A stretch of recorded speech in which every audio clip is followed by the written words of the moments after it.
What's up, everybody? You are listening to Roundtable Wrestling Radio for April 4th, 2017, and I'm Joe924, with me, as always, from Queens, New York. The one, the only, the Byron. BH Michigan. Starting off tonight's show, we've got William Regal versus Antonio Cesaro from NXT. It's Sean Lathrop. And from Chicago, Illinois. Laura Phoenix. And from the Bronx. Broken O. Is that because of all the hours of wrestling you watch? That and because I'm going to miss it. So I got to, gotta grasp it right now. You gonna miss what? Wrestling? No, just, the whole broken thing, man. Like Jeff Hardy took off his contacts, bro. Like, he took off his contacts. That's it. No, he also dropped the accent. Jeff Hardy looks exactly like he looked like when he left in 2009 now. It's not the same. So. My Hardy dropped the accent, so I think when he dropped the accent, that was it. People are really upset about this shit. Yeah. I couldn't be happier, to be honest. The main thing that made the Hardys relevant again was this, and now they're the Dudleys last year. That's what it feels like. But Sean, are you really surprised, though? Is anybody really surprised that the Hardys are the Hardys in the WWE and not what they were stupidly doing? And I think the Hardy Boys. Yeah, first of all, no. It's illegal. Okay, I'm Yeah, sorry. but It's not by choice, battle, though. It's not by choice. No, it's not, but I'm not surprised that they're the Hardys. Exactly. I'm not surprised either. I mean, it was bound to happen. Listen, besides Jeff Hardy, Matt Hardy was boring when he was regular Matt Hardy. Besides the version 1, he was boring. So it's like he went from being entertaining, now he's back to being what he was in 2007. It's just He just got back. And no matter what, that music's going to hit and those people are going to pop. And that's exactly what happened at Mania, and it's exactly what happened at Raw. But wait a minute, you thought that Matt Hardy was going to come in as the TNA thing? No, he's trying to, but you can obviously tell that WWE is like, just do it in between. We don't want no problems with the lawsuit. And I guess they're doing it for, maybe just in case they win the court thing or whatever, but it just looks like they're not going to do it. And I actually thought that maybe there was some sort of just a little hope that he would bring it over there. I mean, and yes, I am one of the people that are a little upset about that. That's one of the big things regarding when the Hardys became the biggest thing in wrestling last year was the broken universe. Once the broken universe is kind of gone, it is a nostalgia trip, and it's really disheartening. All that hard work just goes back to the Hardy Boys. Yeah, don't get me wrong, by the way. I would have loved to have seen it at least once. I'm not like everybody else. I got annoyed by it by 2 weeks. I was annoyed. But I did not think that Matt Hardy was going to walk into WWE as the thing that he was doing in TNA. Not even for a second. Especially because TNA's sitting here threatening lawsuit right now. That too. But now let me say this real quick. WWE is WWE, and that's the Hardy Boys. You're going to bring them in as the Hardy Boys. Let me say this real quick. First of all, that broken Matt thing, I don't mind it at all. I mean, that's like just a character. I just didn't want all that dumb shit that he would do with the spaceship and him talking to kangaroos and stuff. That I don't want to be watching that. There was never a spaceship. But wait a second. There was a spaceship.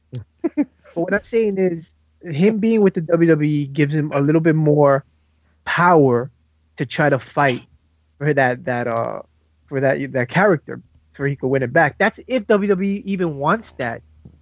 You get what I'm saying? They want. I don't think they would be. I don't think they would have been as interested as they were lately if it wasn't for that character. So WWE wants that. I mean, hold on. Let me make this other point. And the fact that they keep referencing, the broken characters, and it obviously means that WWE wants them to do it. It's just, of course, WWE being little pussies and acting like, TNA lawyers is going to outweigh theirs. Not to mention the Wyatt compound. It's not them being pussies. It's not being them pussies. What they're doing is they got to be careful on how they use it because they can get fucking in trouble because they're trying to fight that legal shit with TNA. But him being with the WWE gives them, like I said, they can fight that if they join together with the Hardys and try to win back that character if that's what they want. But who the fuck knows exactly what they really want? But it's obviously why Matt Hardy is out there because he's over because of that character. Yes, everybody knows that, but doesn't mean that WWE is not trying to get that whole character for themselves. You get what I'm saying? It all depends on how you have to wait and see what happens. Basically, I don't think WWE is being pussies at all. I don't think they're worried about TNA. Listen, whatsoever. WWE lawyers, WWE money is long. I'm pretty sure they would have squashed their lawyers, in the court thing. But you got to understand. Oh, WWE was not going to have the Hardy Boys' first appearance be something that they did not create.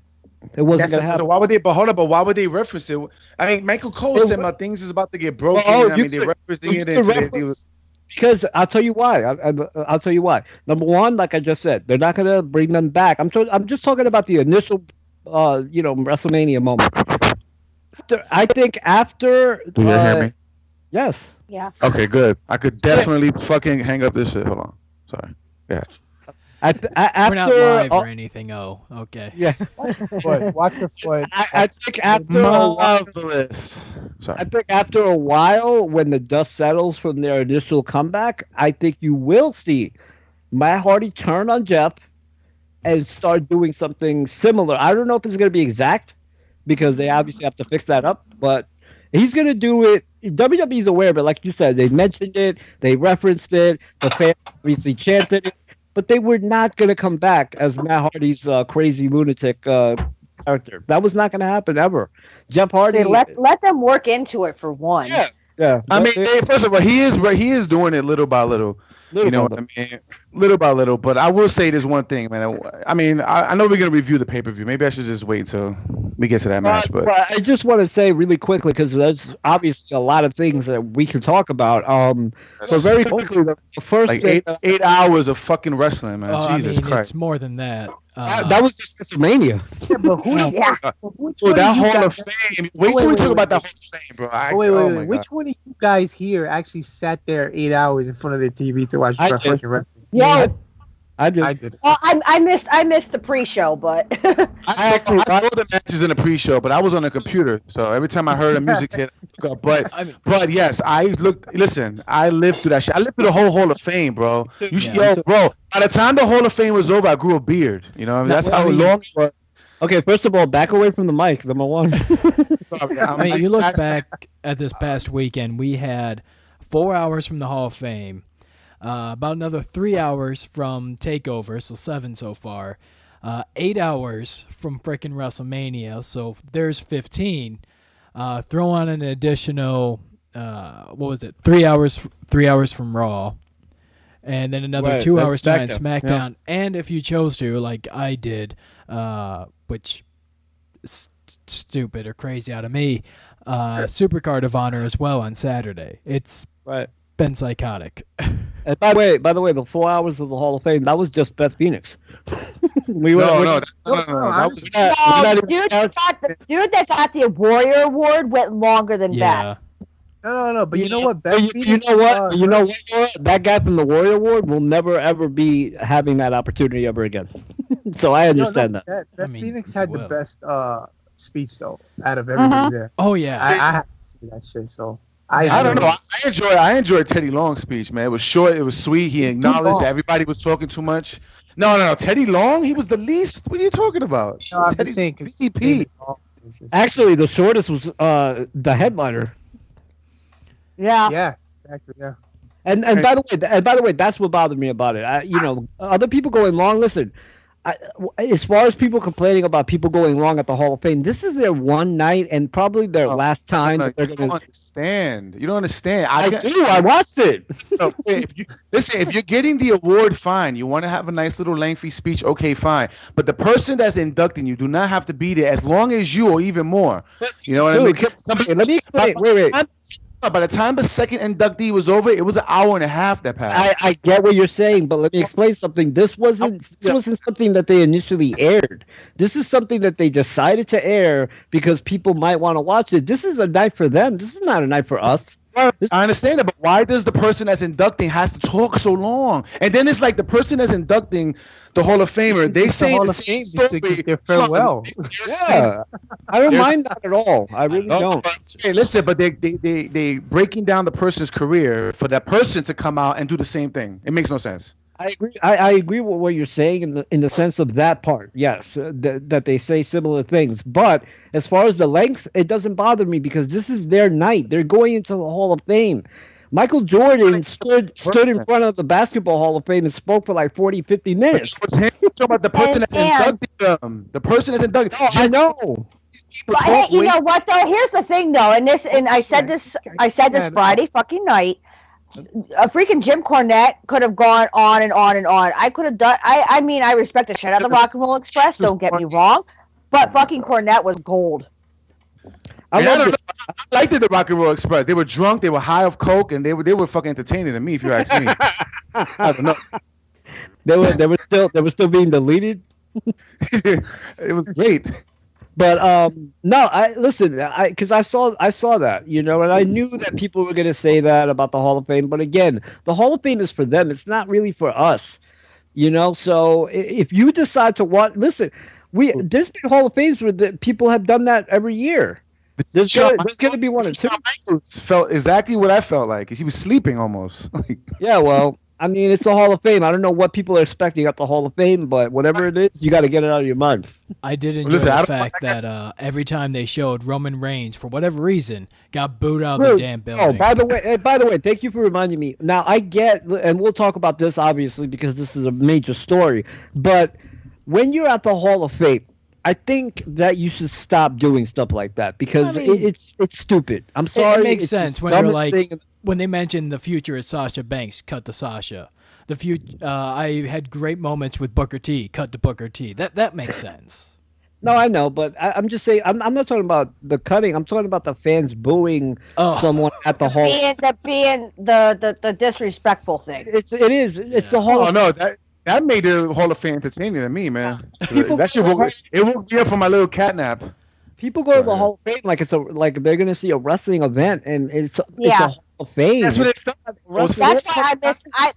That's why I miss the days of the Hall of Fame being in a tiny little banquet hall where people had to dress up and be respectful. And guess what? If it was, people would complain that it wasn't aired. Yep.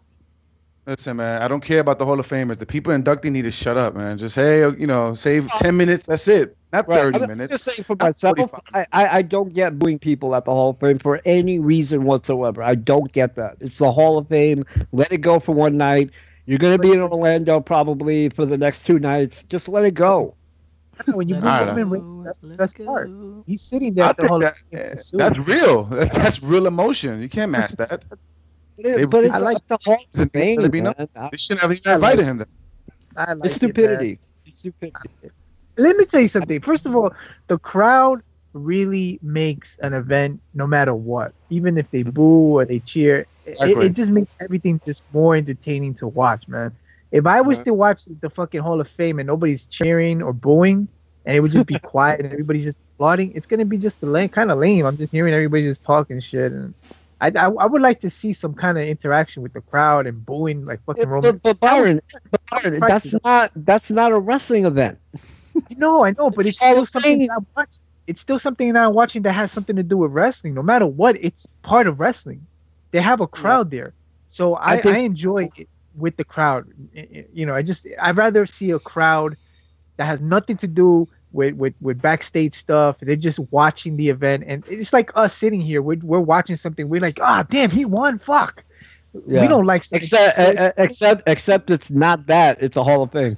But it's like I said, it's still part of wrestling, man. It just exactly. I'm sitting there. I definitely agree with you. That's real emotions. They really don't like him, and they're not gonna say, hey, let me stop booing him because it's the Hall of Fame. They're gonna boo him. It's not like they hijacked the Hall of Fame. Now, come on, it was only like what the most 4 seconds, 5 seconds. That's it. It's like when you know that they're inducting guys that are not even wrestlers. Doesn't it piss you off that you're actually watching? You're like, man, I can't fucking stand this shit. You're actually fucking saying it to yourself, but you're not in the crowd. It's just the same thing over there. But you know what? Even if I felt that way, I wouldn't do it though. Like I find the Hall of Fame different than anything else that goes on during that weekend. I get NXT, I get WrestleMania, I get Raw. But this is a Hall of Fame banquet. It's not a wrestling event where good guys are fighting bad guys and steel chairs are coming out. Come on. I respect the fact that you're putting people in there that have nothing to do with wrestling. Yeah. You get what I'm saying? So it was just one guy this year. It was just one guy. Yeah, well, that one guy really, it only shows you how much people do not like this guy, no matter where he's at. Listen, I aged a lot when that Hall of Fame was over, man. That's how long it felt. You know, I was actually looking for too long. I don't know what you're expecting to see. Like I said, I don't care about the Hall of Famers. The people that's inducting them, they need 5 minutes, 10 minutes. That's it. Why do you need 30 minutes? Just tell me why. If they're gonna say the same story that they just said, the Hall of Famers gonna come out and say the same story. Like, why want to hear it twice? That I definitely agree with. But let's get off this for a second. The only thing I'm going to say to wrap this up is that I wish Kurt Angle would have spoken a little more. That's all I would. I feel like some of those, gimps he was doing, like, it was kind of cringeworthy, man. Like, he didn't have to relive all that. Come on. I don't mind. He can do whatever he wants in his Hall of Fame. So it's his Hall of Fame. He can do whatever he wants. I don't care. I think Kurt Angle also knew that he was going to be on Raw from now on. So that's why he kept it short. You know what?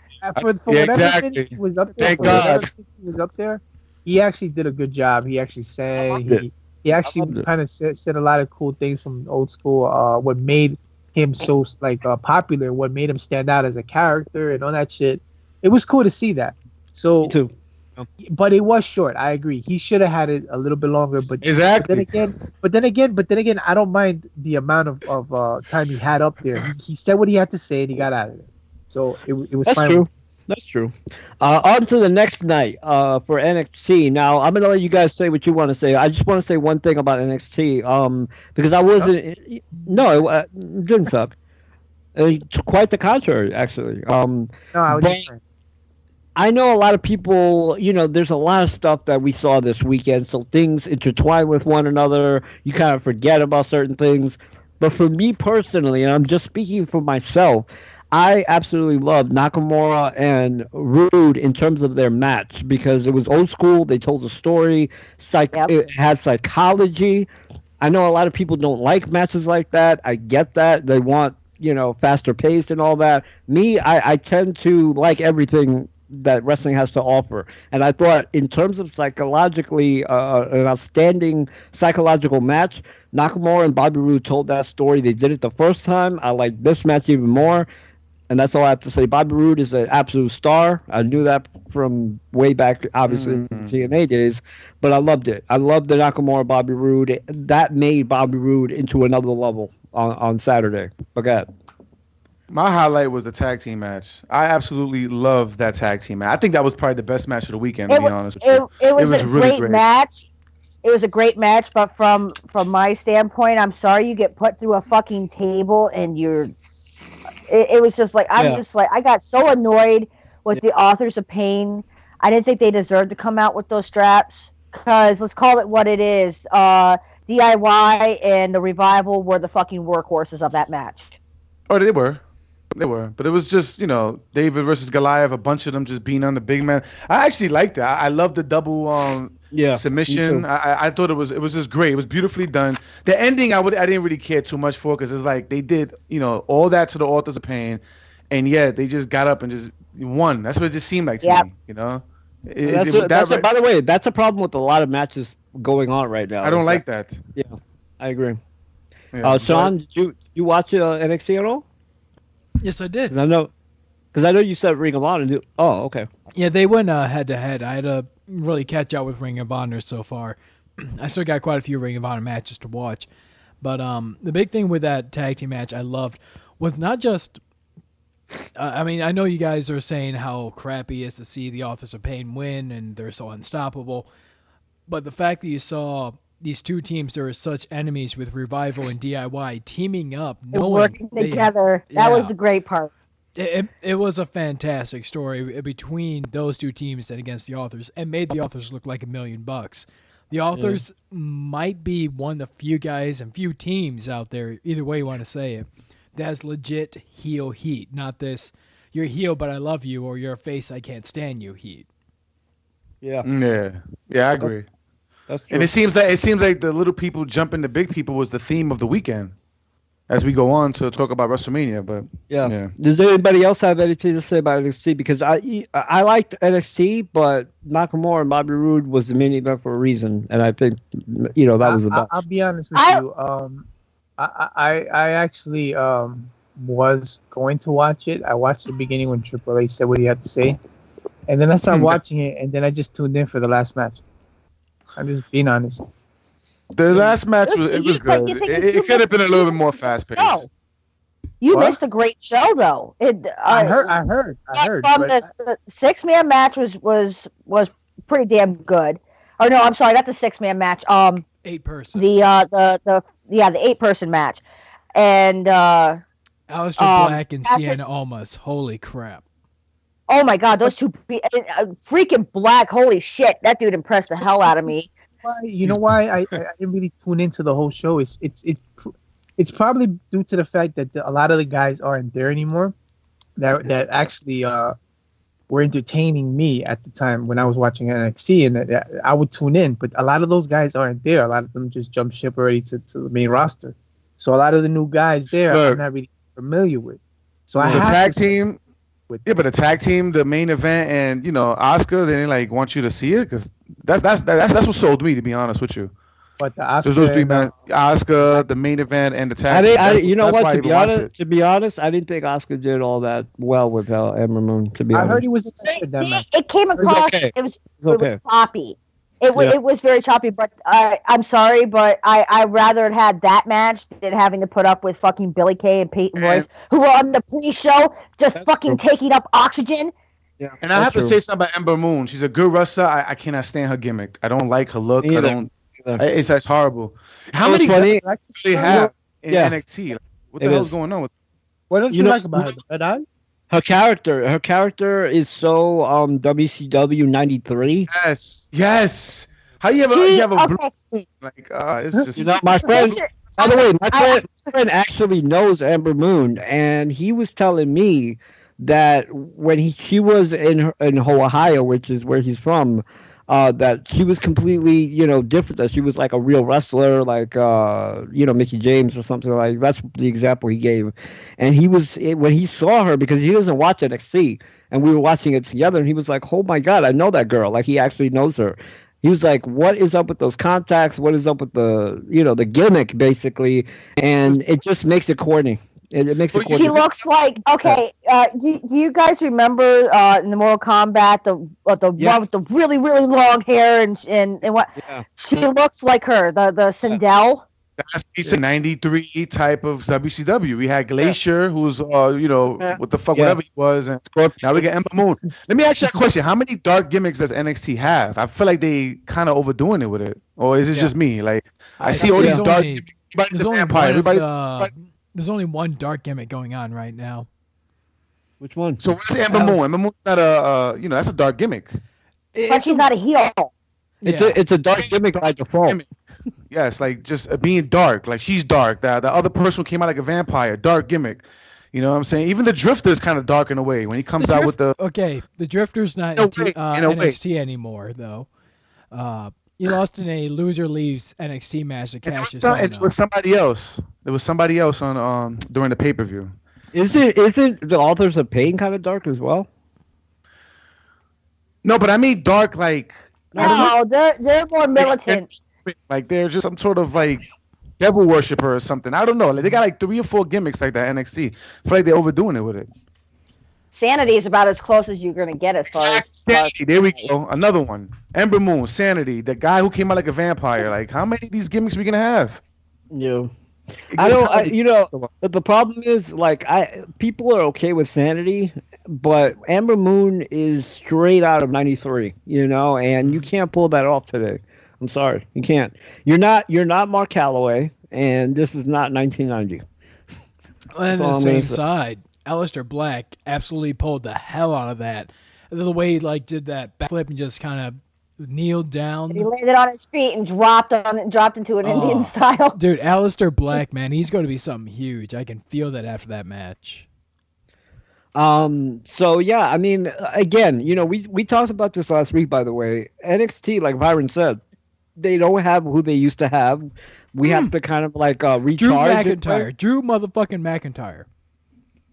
Is he in NXT? Has signed with NXT. Yeah. I forgot. Was he? He was in the crowd, and then they announced on Twitter he is officially signed with NXT. No, he said it in the video. I think after. He said it in the video, yeah. Yeah, either way, still. Oh wow, I didn't know that. But you already know why they're doing that though, because WWE is trying to take away all the major, I guess, European talents or whatever, because of what's going on over there with these federations. I think what culture in them. They're trying to make it big, so they're trying to get rid of like all the big names, and they're trying to sign them. So this is the way it is. What I was gonna say is that it's not what as far as the talent. We are in a recharge state of NXT. We're gonna have to recharge. You know what I mean? Exactly. We have to kind of reevaluate and get reintroduced and all that. For some people, I mean, I know who everybody is, but so it was an okay event. It wasn't events from the past. That's for sure. It wasn't exactly how I feel. Like I feel like a lot of these events haven't really stood out like other events. Like when you had all the major guys. Not even close. No, not even close. And listen, I remember we were on the show and I was talking about how it started really piquing my interest on NXT. I was like, damn, I was entertained with a lot of the things that they were doing. But like I said, a lot of those guys have really gone away, and we have a bunch of new guys there. It wasn't that long ago that NXT would have been the show of the weekend, and it's not anymore. So it was okay, but like I said, I personally love Bobby Roode and Nakamura. That's just what I have to say about it. I watched it. I liked it too. Yeah. Loved it. Love Bobby Roode's entrance. Bobby Roode is just killing it, in NXT. On to WrestleMania, which was, as Sean mentioned earlier, from 5 p.m. to past midnight. Yep. And if you were a gremlin, you could not watch WrestleMania because you're not supposed to. But in all seriousness, a lot of hours. Now, me personally, for some reason, and I'm just going to say this, I actually didn't mind this year because I actually enjoyed WrestleMania. I actually think WrestleMania was WrestleMania this year. Look, by the way, is probably the greatest set in history. The greatest set in history. The way that they had the Titantron on the ramp, not just on top of the ramp, but on the side. The Titantron in the ring, on the mat. Listen, they went all out with it. WrestleMania was really good starting off. It was really good, but I feel like the lows were really low, like really low. I'm talking about Bray Wyatt. Hold on, Bray Wyatt, Randy Orton, Triple H and Seth Rollins. To me, that was borderline really low. I'm not saying it was a bad match. It just didn't do nothing for me. I felt the same way. But, I know some people. Sorry, go ahead. I was just gonna say, I know some people felt like that was the match of the night, but around the Nikki Bella John Cena match on, oh my god, it just felt. I don't know if it was just because it's an 8-hour show, but it just felt so flat after that. I'm gonna tell you, it was low. It was low, man. What I saying about the show is, first of all, I missed the pre-show. I only caught Dean Ambrose fighting Baldwin and stuff. Baron Corbin. Yeah. Now after that, that guy. So after that, the first thing that I noticed is like, why the fuck did they start off with a match that should have been towards the end somewhere? They started off with the AJ Shane, then they started off with fucking Chris Jericho, Kevin Owens. Because it was the thrill ride. Up and down, up and down, up and down. But what I'm saying is, you want to wait when the crowd is dying out already, and you want to build them back up because first of all, you had a long ass event. You want to fucking try to keep that, like, you want to keep it even. Don't put everything in the beginning when you have all the main event, like the Undertaker and Roman Reigns. People were already kind of like dying out, like they were fucking tired. You get what I'm saying? Like I think they should have just had even out the event, but you dished out like fucking Shane in the beginning. You dished out fucking Jericho and Kevin Owens, which should have been somewhere towards the end. The Jericho and Kevin Owens, even though the match wasn't that great, but that match had a lot of build to it. Right. Why the fuck you put right in the beginning? That just doesn't make any sense. Can I just say something? And I'm gonna let you guys talk because I just want to get this out the way. Number one, and I know, Laura, you're not gonna like this, but I'm gonna say this because it's the truth and this is how I feel. I was the biggest proponent of Dean Ambrose way before he even got to WWE. But the fact that he was on the pre-show tells me that WWE even knows that this current thing that he is doing is not working. That they pushed. Either that, or they have zero fucking faith in that match was super lackluster. That match was. But I don't think you punish Dean Ambrose because you have faith in or lack of faith in Baron Corbin. As a matter of fact, I think they do have faith in Baron Corbin, but for some reason they didn't think that this was a big deal of a match. And it's funny because they booked it, but I knew from the moment that match got signed that this is not Dean Ambrose level. I think, and I said it last week, and I'll say it again, he deserves better than what he has been given, and I'm not sure why he's been given what he's been given. It's crap. It's crap. I hate it. I hate the situation that Dean Ambrose is in. I absolutely cannot stand it.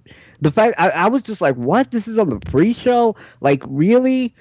You know, I know because that's how motivated we brought up.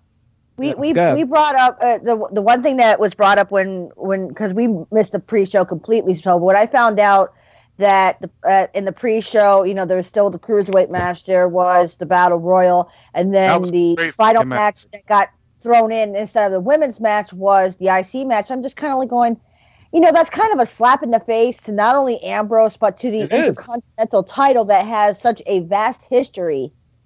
It shows you where it's at. It shows you that this thing that Dean Ambrose has been involved with since winning the title from The Miz has not worked, and fans don't want to see Ambrose and this particular guy. I'm not saying that this guy is not going to be a star because he probably will be, but they don't want to see Ambrose and that guy in terms of that matchup. They don't care. The fans don't care about that matchup for some reason. They want to see Dean Ambrose.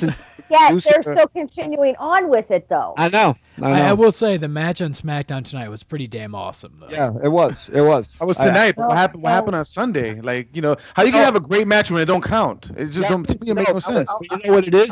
Ambrose probably felt like he was, devastated. I'm sure he was. Guys, I'll be right back. Okay. Now we were talking about. Dean Ambrose was devastated. He probably got told that in the building. We were talking about this last week, 2 weeks ago, that we felt like the Cruiserweight was going to steal pretty much the show, right? That was amazing, by the way. Great match. Okay, but from what I didn't watch it, so from what I'm hearing from a lot of the people, they're saying that match they didn't really go all out like they should have. Is it true? No, that was probably one of the best matches of the night, to be honest with you. Yeah, it was. Yeah, I gotta watch it because a lot of people are saying different online. A lot of people are saying different. I mean, I would say that they're probably right that it wasn't as good as it could have been, but even then, it was probably a top 3 of the night. Yeah, it was still amazing. I can understand. It was hot, sun was beaming, and they still pulled it off. You know what I'm saying? By the way, and number 2, what I was going to say is I disagree with you, Byron, and I disagree with you, on the fact that I'll tell the whole thing later. I disagree about the lineup of the matches, and the reason is because if you would have saved Kevin Owens and Jericho for later on or right before last, the fans would have still had the same feeling. Mm-hmm.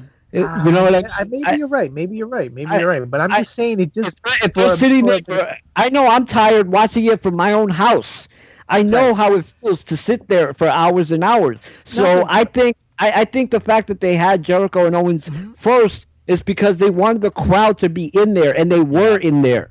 They were involved. Right. Not to mention, we were sitting at home for 8 hours for the show. These guys were in traffic for 2 hours going to the show. Parking their cars, getting fucking like frustrated that they can't find park. I mean, it's a whole bunch of shit that you have to go through to go to one of these events. I know because I've been there recently, and I'm going to SummerSlam. So I'm already mentally preparing for that. For that, that inconvenience, basically. You found cheap tickets? Yeah, my boy got me tickets. Yeah. Why does it have to be? Where you at? You in the nosebleeds or you in the middle at least? Let me know. I have no idea, to be honest with you. I have no idea. What I do know is that I'm going to be there. So I know what it's like to sit there. So in my opinion, if you saw Shane McMahon and AJ, the crowd very into that match. By the way,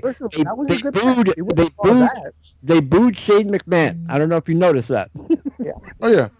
And let me tell you something about that match, man. It was a way better match than I thought it was going to be. I know a lot of people was trying to give Shane McMahon slack, but I felt like he really kept up. I know AJ, picked the match. He's the one that carried Shane, but Shane stuck it out. Let's give Shane a little credit of him even doing some of the moves that he did, even though he stole a little bit of everybody's moves, but still, Wait a second. I don't think anybody doubted him on the show. I think we I did. I didn't. No. I didn't think he was going to do a lot of those moves, to be honest with you. I said it was going to be an awesome match. What I think I honestly felt like last year when he wrestled Taker, he couldn't really wrestle Taker the way he wanted to. That's why the match came out the way it did. But if you're going up against somebody as agile as fucking Styles, yeah, I mean he can probably most likely keep up and do things. He actually was in there wrestling. He wasn't brawling. He was actually wrestling. Shane McMahon surprised me. I'm not gonna lie. I gotta be honest. I'm sorry. I gotta be honest. Like I'm one of the guys on the show that did say it was gonna be a good match. However, I still think AJ should have had a different opponent. That's just what I'm gonna say. But listen, I want to say this because I've always been wanting to say this for a couple of weeks, and I always forget to mention it. I always wondered what would have been if Daniel Bryan was still wrestling and AJ Styles, right, was there. But what do you like? We already know how the crowd was always behind Daniel Bryan, but we're seeing the same exact thing now with AJ. If you really think about it, like no matter who AJ is going up against, they're with AJ all the way. And I always wondered, what if these two guys actually were in the ring? Who do you think the crowd would have been behind? Daniel Bryan. You think so? Yeah, I think so. I don't know. Yeah, I just think the fans. I just think the fans was looking for that other guy to cheer, like a Daniel Bryan. And AJ was there by default, but I think if Daniel Bryan wouldn't have retired, it would have been all Daniel Bryan. It would have been all Daniel Bryan. I think they have AJ now, so that's who they're going with. Yeah. And not to mention the fact that a lot more fans today know about people's pasts, so they know that AJ has wrestled for a long, long time. So he's already paid their due. He's already paid his dues in the fans' eyes. He doesn't have to pay. He didn't have to pay his dues in WWE, in that sense. The fans already knew. So, but if Daniel Bryan was there, Daniel Bryan all the way. Yeah, Daniel Bryan was too over. He was. I mean, he was like incredibly over. I think. Yeah, no, I remember. Anybody getting into wrestling right now, might not understand how over Daniel Bryan truly was. I mean, he was really, really over. But going back to WrestleMania, I disagree with on the Seth Rollins Triple H match, man. I absolutely, absolutely love that match. Really did. By the way, that's a match that I did not think I was gonna like. But I will say this about the match: Triple H has had a certain character for a very long time. Not from the beginning, but for a very long time, he's had this Conan the Barbarian kind of character, and he comes out in a motorcycle. with the leather jacket, like it made no fucking sense to me. And it wasn't even a motorcycle; it was a 3-wheel bike. Yeah, with a motorcycle jacket. Okay. Let me explain to you why he did this. No sense. Yeah. You think back about a man he's defeated a few times. The company he's buried, WCW, and the fact that Goldberg comes out with 4 security guards or cops following him. That's true. And then you got Triple H with a fleet of police officers driving down ahead of him on a motorcycle. It's true. I didn't even think about that. Yeah. But the point is that Triple H, that's not his character. Well, the first thing I thought about was not that, obviously, even though that is a really good point. I thought about Undertaker or anybody else that has ever driven a motorcycle, the DOA or, people like that. I just felt like it was way out of character for Triple H. But I think Sean is right. I think he wanted to have a badass. You know what? And I think that was supposed to be the entrance for Goldberg. Because remember, Paul Heyman said that Goldberg was going to have this epic entrance. And he never did. He never had the epic entrance, so maybe Triple H sold that idea. I don't know, or it could have been innocent, and maybe Paul Heyman thought it was going to be for Goldberg because of the cops and all that. And then Triple H, he's wearing a leather jacket, and it wasn't even a full leather jacket; it was a leather vest. And it was just like I he's don't supposed get to be it. in the MC club. That's why. Yeah, I don't get it though. Like he's supposed to be like this Conan the Barbarian type of guy. I don't know. It just The King of Kings. I didn't like it. I didn't like it. But speaking On that level, but of, Seth Rollins won a lot of points with me. He did a phenomenal job in that match, in my opinion. Yeah, he does. Let me say something about Seth Rollins. Yeah, he came. He did good. He came walking like nothing. But just on Monday, he was dragging his leg like it just got sewed back on. But then he's on, WrestleMania, bumping, jumping, walking the whole 1,000,000-yard ramp. I mean, come on, man. Like, what happened to the deception of disbelief, man? What happened to the realism? Like, then he comes out on Monday and his leg don't bother him again. Cortisone shots are an amazing fucking thing. When was he cleared to wrestle? Exactly. Yeah, Wasn't he that's the just thing. not cleared 2 weeks ago? Oh yeah. And then Triple H beat the shit out of his leg, and has an unsanctioned match. But the next day, he's cleared to wrestle on Raw. What is that? No, first of all, Seth Rollins did sell the leg during the match. He wasn't just. But he's walking talking around. about the next night he wasn't selling it. Right. No, I give you that. But at WrestleMania, he was selling the leg, very much. Barely. And not in the beginning. In the beginning, he walked down that ramp like nothing. He had that heavy ass torch like he was Muhammad Ali, and just he was. The one thing I will say, the one thing negative I will say is that it's a non-sanctioned match, and when Triple H Seth Rollins had a cover at one point in the match, and it broke the cover because Triple H put his leg on the rope. Why would you break the cover if it's a non-sanctioned match? That never made no sense. Fucking sense at all. But the only thing that really didn't make sense was when he came out on Monday night. I don't remember them clearing him to wrestle. I thought he wasn't cleared. And he was supposed to fight Triple H because he had to sign a contract just stating he's not liable. He can't sue the company for that night. Exactly. I don't know why. Monday night. That to me didn't make any sense. Well, he just had crutches the week before. He was in crutches, like he just got into a car accident, and now he's fine. But it's wrestling. Okay. I understand. But also the guy teamed up with the guy that he last feuded with. Right. We're gonna get to that. Let's just go down to the card, man, please. I just want to make it clear from my point of view that I enjoyed every part of WrestleMania, to be honest, except for obviously the last. But other than that, I thought it was an actual WrestleMania. Well, we already covered the Neville match. Next, we're going to try and cover as much of the card as possible. Yeah, we did Shane McMahon. We're going to cover the pick that I as my second choice, Mojo Rawley, winning the Andre the Giant Battle Royal, last eliminating Jinder Mahal. By the way, did anybody pick Mojo Rawley? Nobody picked Mojo Rawley.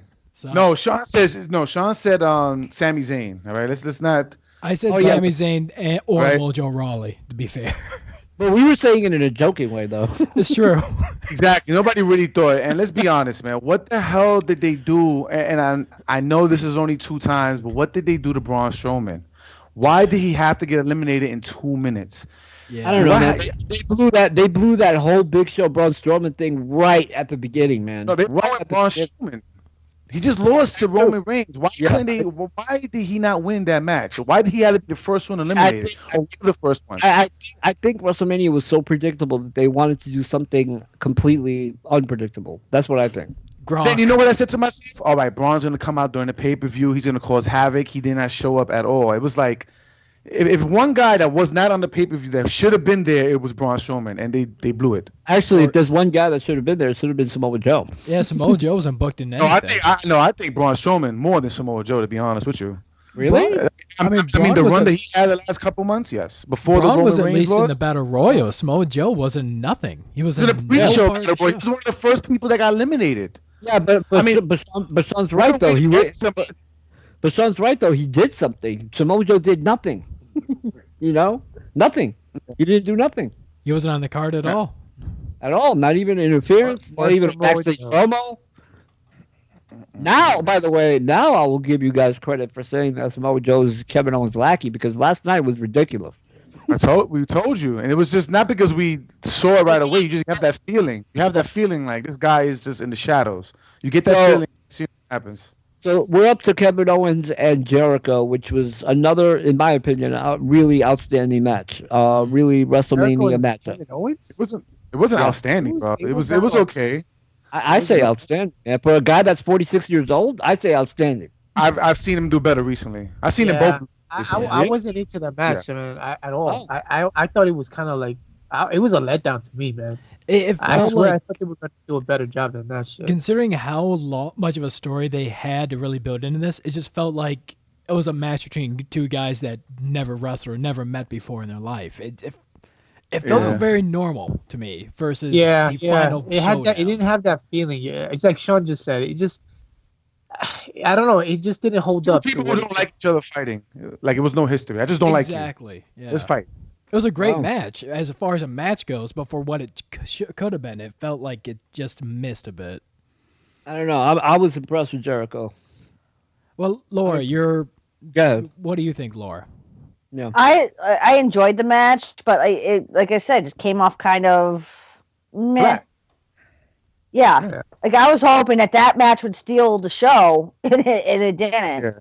Yeah. It wasn't a bad match, you know. By the way, but also at the same time though, following Shane and AJ, that was just like you could imagine those two like sitting in the back going, "Son of a bitch, fucking really." By the way, I know this is not going to be popular, but I didn't see the way you guys are talking about Jericho and Owens is how I felt about Shane and AJ. I didn't think it was spectacular. I thought they did great. It was just a better match than I thought it was going to be. Yeah, I think that's it. Like I was expecting an A+ out of Owens and Jericho and got like a C, and I was expecting a D out of the other match and got like a B. I agree with you guys on the sense that for guys who had been feuding for months, yes, but I still thought it was actually a good match. I enjoyed it.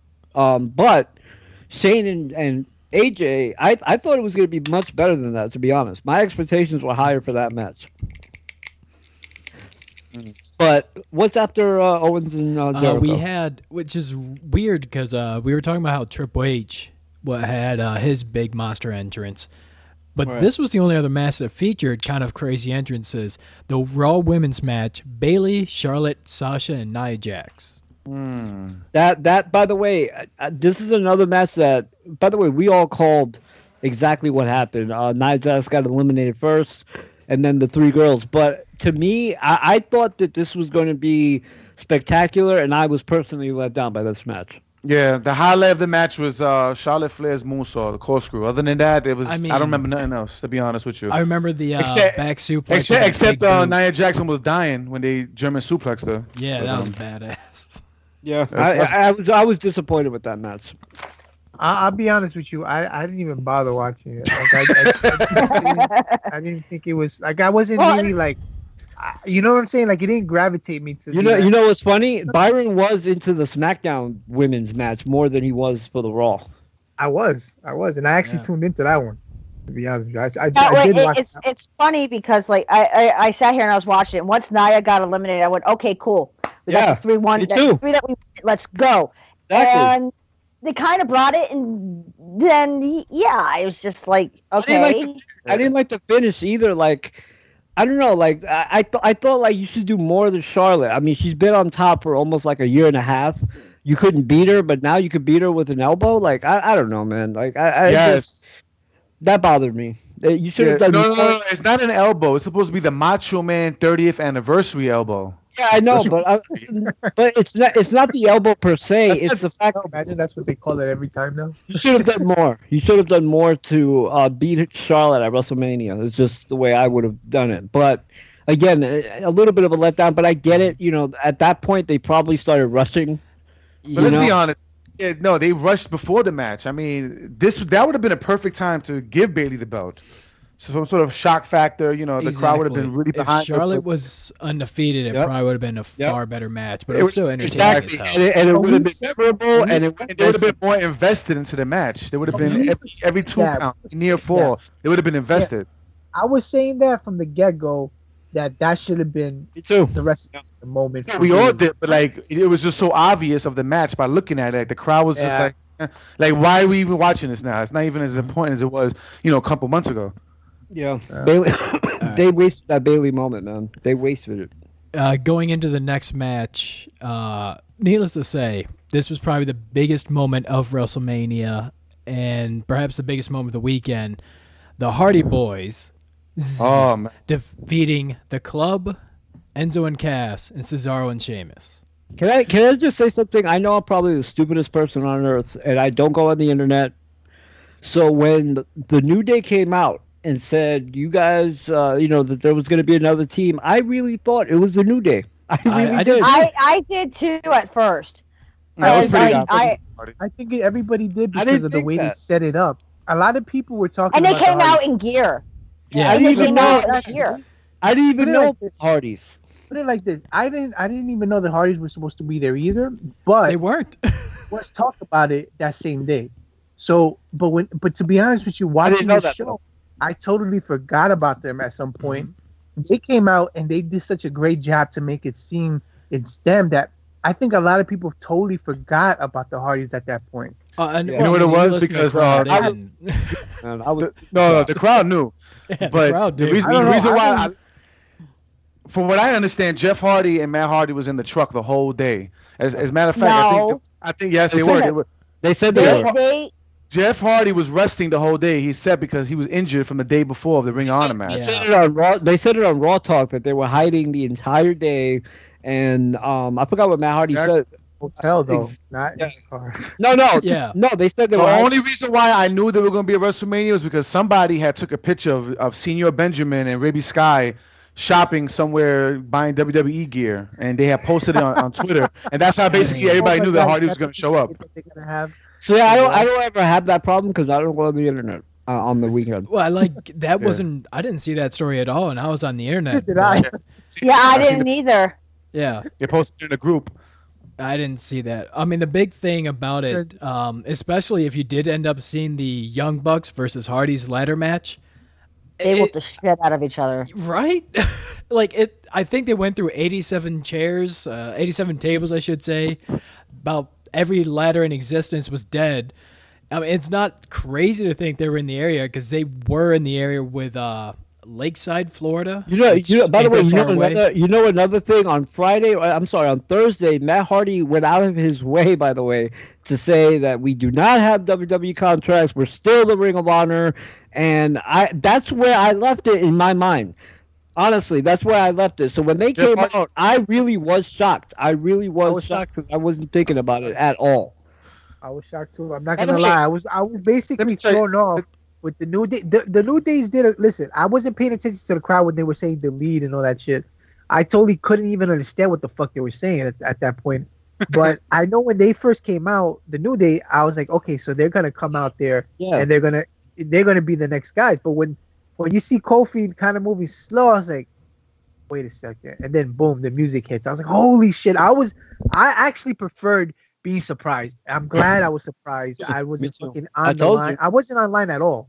Listening how cool is that though? How better is it that you didn't know? You know what I mean? Like I find that better. And by the way, I didn't think it also because we had this conversation last week about how they only do surprises on Raw. That they don't do surprises at WrestleMania anymore, and they did it this year. So that's why also WrestleMania was even better to me this year because they did a nice surprise, a real juicy surprise. Yeah, it was really. I'm not gonna sit here and lie. I feel like a kid. It might sound corny me saying this. I got goosebumps. And one little thing that made me like really. I don't know why. I didn't know. I don't know why that it kind of like made a difference to me. Just the fact that I felt like Matt Hardy came out and stuck it to TNA and was like, fuck you. And he came out doing the mannerisms. I don't know. Yeah. It was just something about him doing the smile, the hand, the hair, the smile, the hands, you know what I mean? Extended. It was just great, man. It was fucking great. I could only imagine what these two guys must have felt coming out there. They must have been so fucking happy. They said on Raw Talk that they loved it. Right. But I'm just saying, I could imagine the way they must have felt as soon as they came out, saying, "Oh my God, look, we're back. This is where we're supposed to be." Like a lot of these guys that haven't been there for so long, like Kurt Angle, the Hardys, whoever else hasn't been around in the WWE, I know for sure when they come back, it's like a stress reliever that they must have had so long that they've been wanting to go back there for so long. Yeah. That's great. So I'm happy for them, and they look like they were happy. They enjoyed the match. They were talking about it on Talking Smack that they were happy to be back. And even Hardy, Jeff Hardy was talking about how cool it looks for him when he comes out. He sees all the LED lights, around the ring. Yeah. It's so different to him. It's just like it's cool to hear that. from guys like that have been around before. The only thing I mentioned a little bit earlier before we started, because you guys were saying he's still doing the whole delete and whatnot, but maybe WWE is afraid of a lawsuit. At Ring of Honor, he came out right for the beginning of his match going, "Oh yes!" But it's not televised like the way WWE is, though. Yeah, but WWE still, yeah. They could get away with it a little bit more because it's not really out there. But that's what he did, right, Sean? He didn't do. He didn't do. Oh no, he cut a promo after their ladder match, doing, "You bucks of that's the worst Matt Hardy British I've ever done." You know, one thing I wanted to mention. Really, you're right about that. The greatest tag team we have ever faced in space, time, and history. Dixie I mean, Carter he went full on broken gimmick in Ring of John, Honor. we can't hear you. Yeah, you're breaking up. Oh, that's what we're talking. We can't really hear what you're saying. Dixie Carter actually tweeted that she was happy for the Hardys that they came out. She was happy for them. Yeah. You know what? We're all happy for the Hardys, right? We all have. I was happy. It was great to see them. But I did feel a little bad for Enzo and Cass. I really felt like this was their time. I felt like this. It should have been their match. I was thinking the exact same thing, by the way. Just feels, it's kind of messed up. They got to go to the back seat to people that just returned. Come on. No, I feel bad. I feel bad for the Owl. The Owl must have really felt like Fuck shit. the Owl.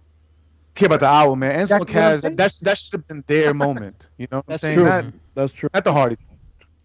But whatever. That's what I thought about too. Like basically Enzo and Cass felt like guys in TNA whenever WWE guys would show up. Exactly. How AJ Styles felt when Hogan came in, like that's just how it is. Yep. It's messed up, but I mean, do we know for sure that Enzo and Cass would have taken those belts? I mean, the next night they had the number one contender match where they lost to Sheamus and Cesaro.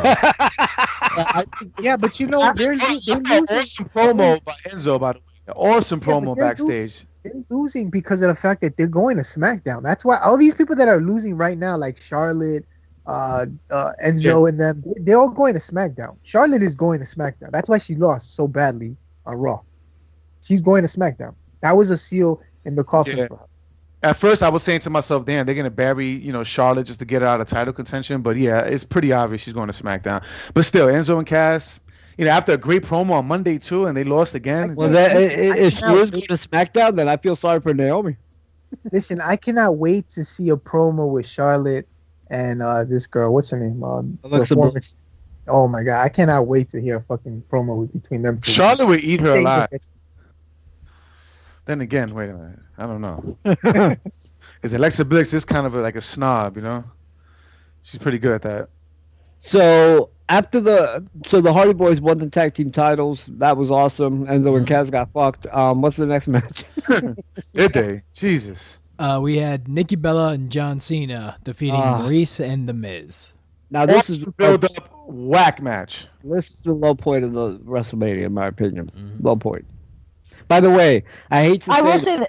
Go ahead. I'm sorry, Laura. Go ahead. The one thing I will say is that The Miz looked fucking spectacular for that match. He was delivering. Everything was dead on. It was perfect. That match sucked to me, man. That was definitely the match was bad. If I knew it was going to be as bad as it was, I would have took a shit that moment. The match was bad, but pretty much everything you had to do was done, especially The Miz did.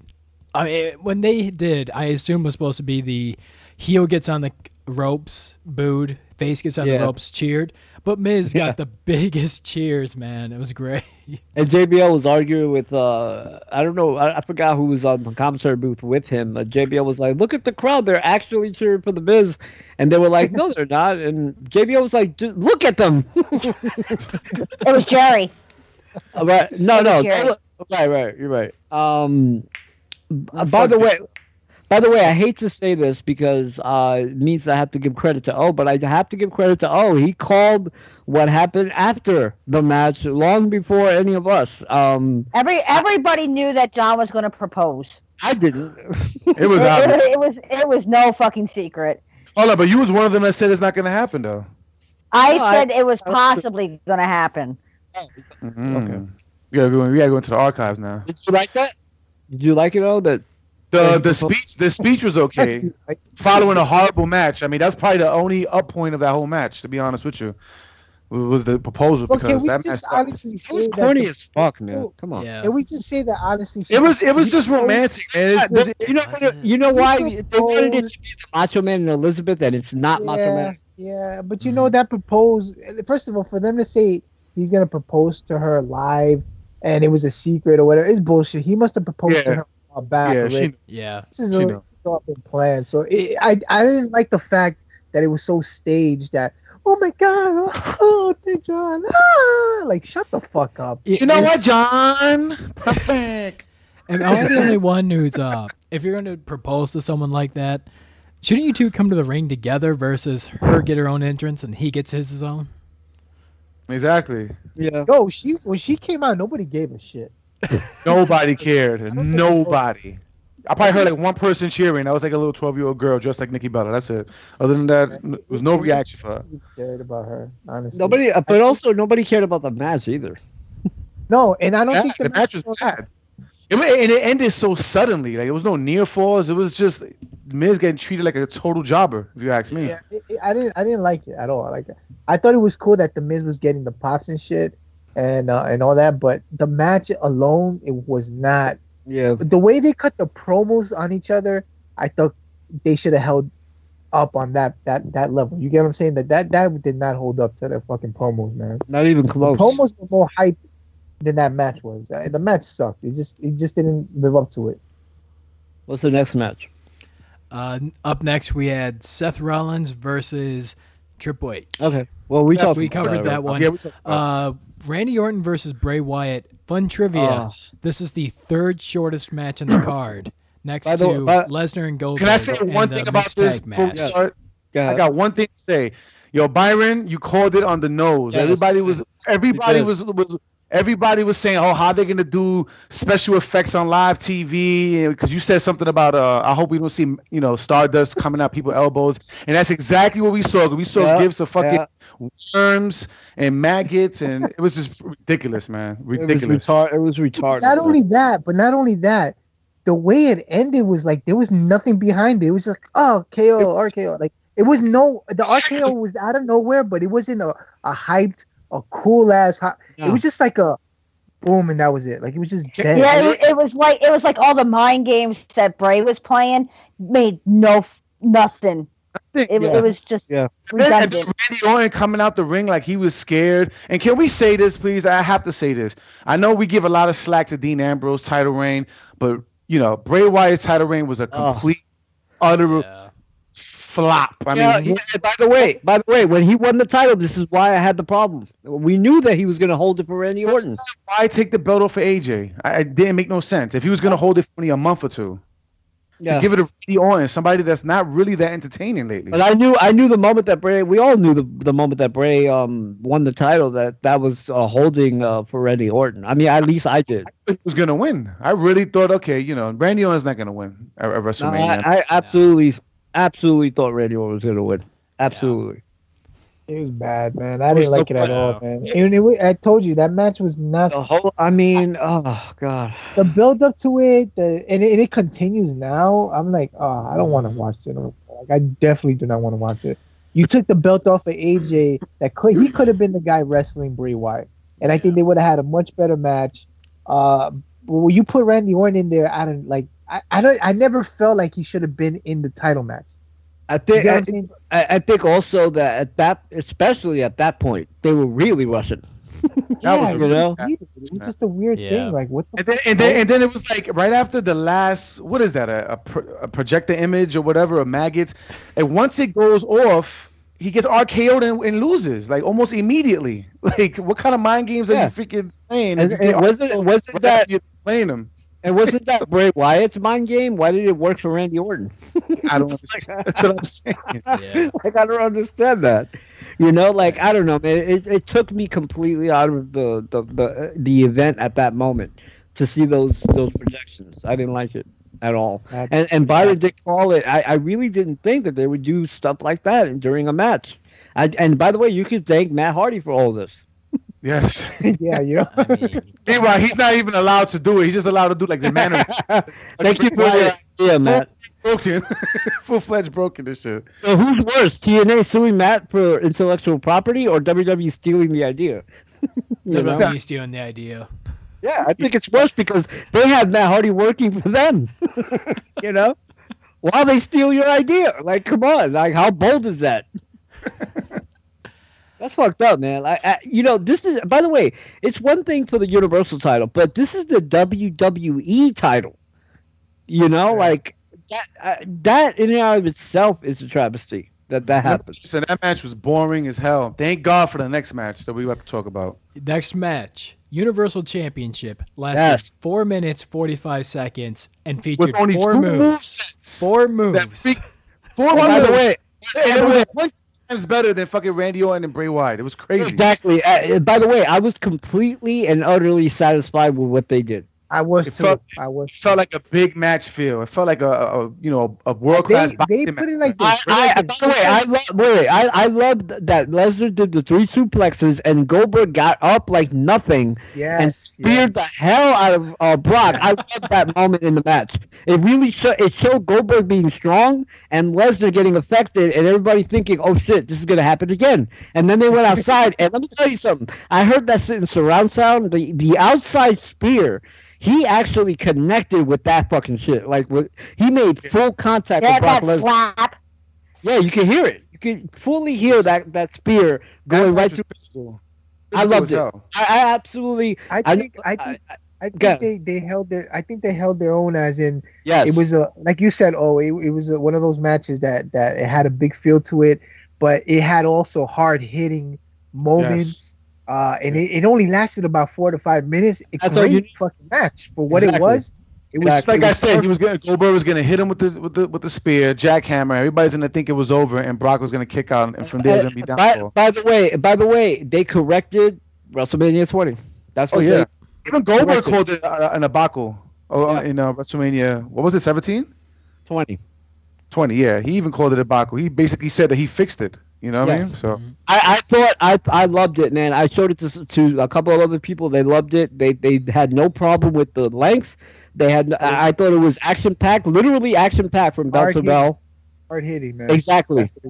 I thought they did a good job last night. And they brought the excitement back in WrestleMania because Randy Orton and Bray Wyatt sucked the energy out of that. Let me tell you something. When the Bray Wyatt and Orton thing happened, I thought the crowd. I was worried that the crowd was going to really not react to Lesnar and Goldberg, but the crowd really reacted.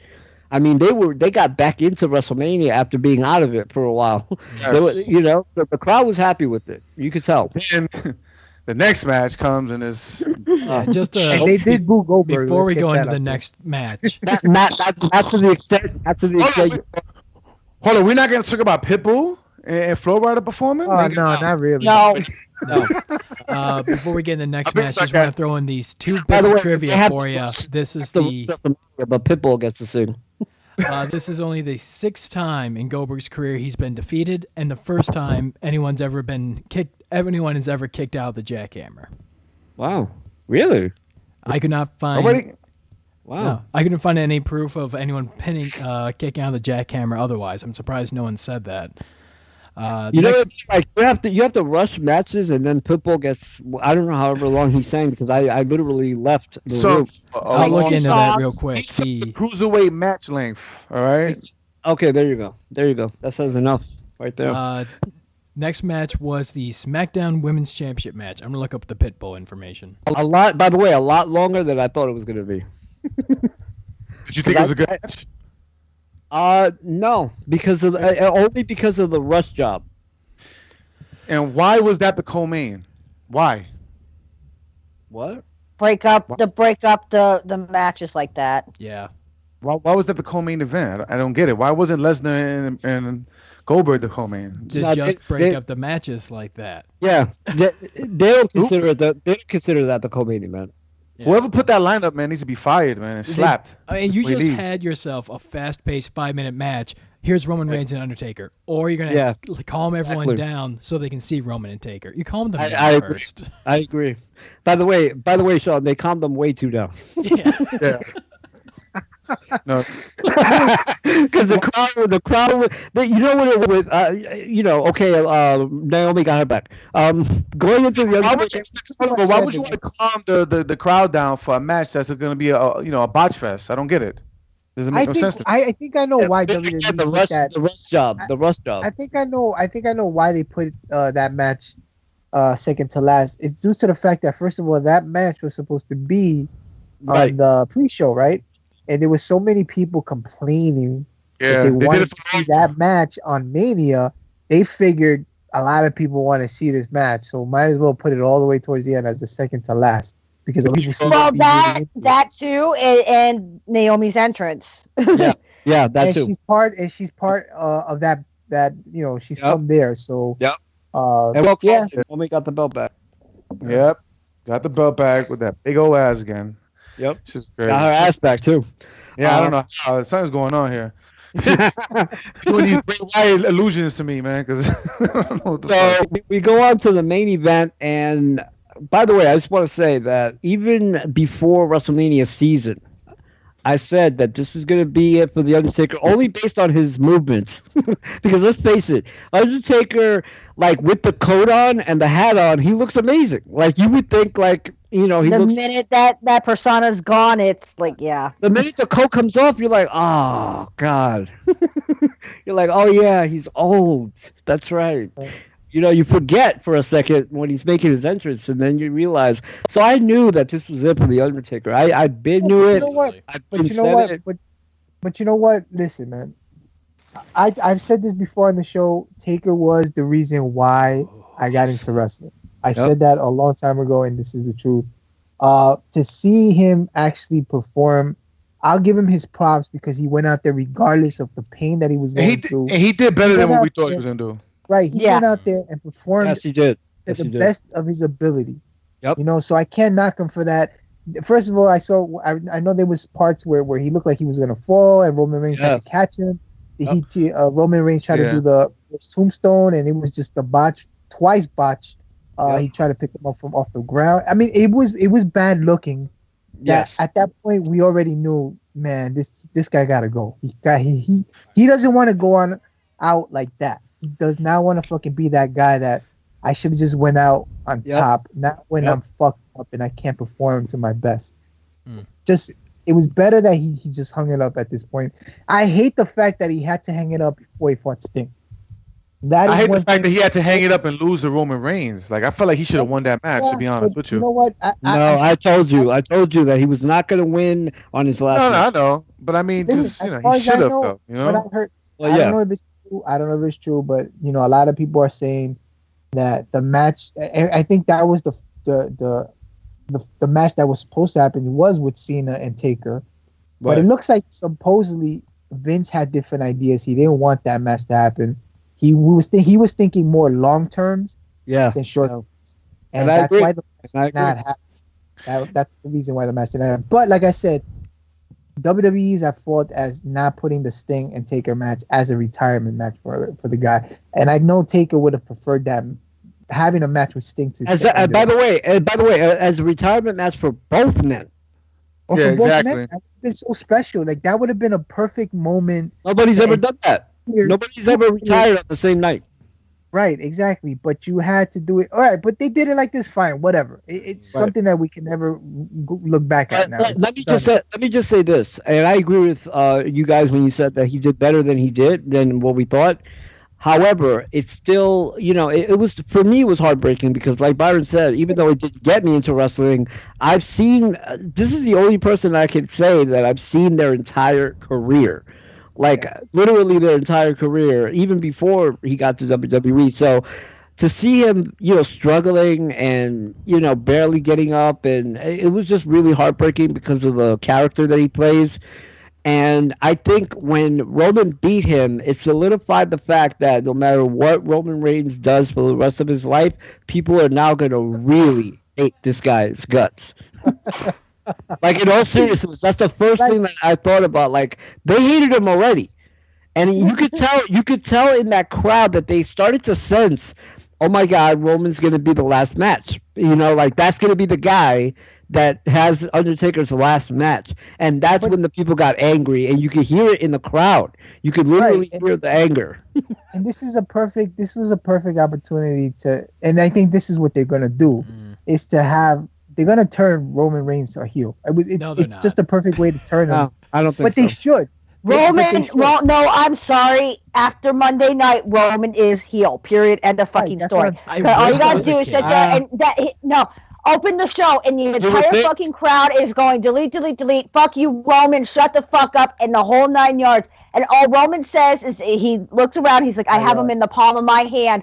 And all he says is, this is my yard now, drops mic and walks. And then the next thing you hear is Corey Graves says, they seem to boo the people they love and cheer the people they hate. I love this night.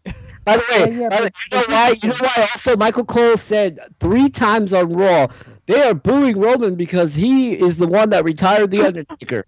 That's not why they're booing Roman. You know what? I don't know if you noticed, WWE has been more, they've been acknowledging more that even before this match, they've been acknowledging the fact that Roman Reigns gets booed a lot. Right. And they even mentioned it on Talk. What do they say? As long as they're reacting. As long as they're reacting. But what I'm saying is, if they're going to do anything, if you want to turn this guy heel, you might as well do it now, because he's going to get booed. He's going to get shitted on every fucking time it comes out because he retired The Undertaker. Yes. Yep. Because he was not, first of all, nobody likes him as it is. Then you want to throw him to retire the icon of wrestling. You're going to make him, still a babyface? It doesn't make any sense at this point. It doesn't make any sense, but they're going to do it. I hope not, because I don't know. I don't fucking even know. If they decide to do it, would you really be surprised if he's still a face next week? Really? I think if anything, they're not going to turn him into a bad guy like that.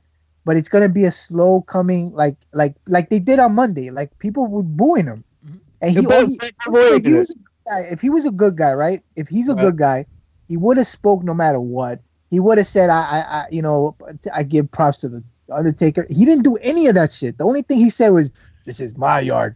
He could have said "bitch" at the end. Right, you're right. But no, you're right. But at the same time, though, he gave props to Taker on social media when he hit his Twitter account and did it there, because that's separate from what they are doing on the show. It's not intertwined. But I will say that Roman, if you watch that Undertaker match, I don't know why you would watch it again, but if you do, because I don't recommend it. But if you do watch that Undertaker match by some chance, Roman does work like a heel. I mean, he's yelling in Undertaker's face. He's slapping him. So he is working as a heel in that match. So maybe there's hope in that way, but I'm not going full hope, because WWE has heard these boos before, and they've done nothing about it. Yeah. But Roman's the guy that's got what I told you last week is that he's got immunity, man. He's got immunity. It's not. Listen, what I told you last week is that they're planning to have Roman Reigns face Brock at next year's WrestleMania. Yeah, they said that on Raw. Yeah, they said it on Raw. Actually, but that's what I'm saying. So if you think about it, for Braun Strowman to come out, he looks like the bad guy against the good guy, which is Brock Lesnar, and I think that's what's going to happen. I think at some point, there's so much heat on Roman Reigns that he's gonna be the heel going into any kind of match. But Byron, but that was the situation when he fought Brock the first time. Yeah, but maybe they learned from their mistakes. I mean, they're gonna have to fucking do something, because I can't. Really, WWE learned from the mistakes, really? Yeah. John Cena, enough said. I guess I don't fucking know. I'm just saying, like, listen, WWE, every time that they have brought up Roman, they've talked about how, love him or hate him, they're on their feet. And that tells me everything I need to know about WWE's mentality. They think that when people stand up and boo, that they're getting a reaction. Their mentality, putting him in the fucking match against Taker to retire him, that's just not... That shouldn't have been the guy. Goldberg literally said that on Raw, on the Talking Raw segment, of saying, I don't care if you guys cheer me or boo me. Either way, I know I'm doing my job. Exactly. I hate that. I hate that. I can't stand when they say that. Because, okay, I agree that there are certain occasions where people do boo. And by the way, people were booing Goldberg because of the situation. They weren't booing Goldberg. They were booing Goldberg because he beat Owens. It's true. Had he not beat Owens, people would have still been cheering Goldberg, but whatever. But I do agree. There are situations where people boo to participate. Roman is not that case. That is a different boo than your average boo. When you're telling, when the crowd in unison are saying "fuck you," that's not a regular boo chant. You know what I mean? Leave. You know, like, come on. That's not a you're a bad guy and I'm booing you chant. That's a we really don't like you. Even when Vince came out, yes. Hey, let me let you know, fuck yes. Roman Reigns. Yes, and that was a smart thing to do. That was actually a good chant because that's someone that could actually do something about it. And by the way, what did Vince say? Oh, I guess your feelings are perfectly clear. No, they're not. Apparently, because that's And let's talk about Monday Night Raw because I want to say this before we get into the rest of the show because there's a lot to talk about, and of course, something happened on SmackDown as well. At least in my opinion, massive. But I'm talking about the perfect 10. No, I'm not. But I want to say that if you saw the Paul Heyman promo with Brock, Paul Heyman went out of his way to tell a bedtime story about how Brock Lesnar slayed the superhero. I'm telling you for a fact that Goldberg was bothered by that. Because when he came out, I don't know if anybody saw the Goldberg thing. This was after Raw. Goldberg comes out. I'm sorry, go ahead. I just want to say this real quick. I enjoyed what he said and how he came out and how he spoke about why he was out there, what his intentions really were.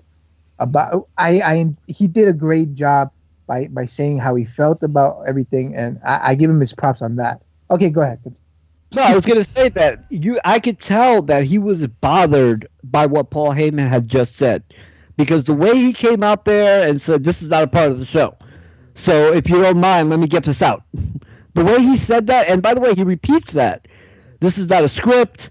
You know, this is, like you said, how I really feel about my son. And by the way, what did the fans do? The most raucous crowd of the year, when Goldberg starts talking like that, they start cheering Goldberg. Yep. This crowd that hated Goldberg 20 seconds ago now loves Goldberg. Like, it is the dumbest thing in the world. You know what? But you know what? That he won the crowd over just like he won me over by what he said. Exactly. I felt the same way. But that's my point, is that people didn't hate Goldberg, for the last couple of weeks. They hated the situation that he was in. You know what I mean? Yeah. They hated that he took that belt from Kevin Owens. They didn't hate Goldberg because they never wanted to hate Goldberg. You know, but they forced the fans in a way to hate Goldberg. That's what Goldberg said. But I'm telling you that Goldberg was bothered by Paul Heyman's statement. I'm telling you. And he mentioned it. He mentioned the fact that he knows that the crowd is totally different from 13 years ago. Yeah. It's totally different. People, they need a lot of wrestlers from back in the days are when they get back in there and they see how the crowd is. It's shocking to them how they're getting booed as the good guys and the fucking bad guys are going to be cheered. So he just got an experience of it, basically. But I truly believe that Goldberg, you're not going to see it on the 24 because that 24 was already recorded. But Goldberg was absolutely bothered by that Paul Heyman's story that he did, because he kind of stepped on Goldberg for being a superhero, for being a family man. I mean, he actually stepped on the things that Goldberg talked about at that speech. You know, why he did what he did. I'm telling you, he was bothered by it. You know, he wanted to come out there and clarify. He was angry at first. Goldberg was angry. And then he kind of eased into it when the crowd kind of went back with him. I never stopped liking Goldberg. And by the way, the other thing I forgot to mention about Goldberg and Lesnar is that when he was coming down the aisle for the WrestleMania match, if you look at just the front image of Goldberg, I mean, what phenomenal shape this guy got into.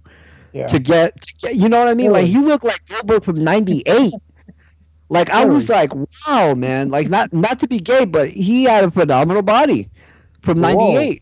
Say yeah. Say yeah. Whoa, wait a minute. You said he had a what? Phenomenal body, man. Hold on, but did you hear what Goldberg's been saying about that though? He's basically saying that he's miserable, he's in pain, all the time, just by getting into the shape that he's in now. That. He said that in Edging Christian's podcast, and he also clarified that yes, his body's in pain. He's a 50-year-old man, but he's having the time of his life. Yeah, that's what. Yeah, he clarified it. That's the one thing about wrestlers, though, man. You live for that. You live for that feeling.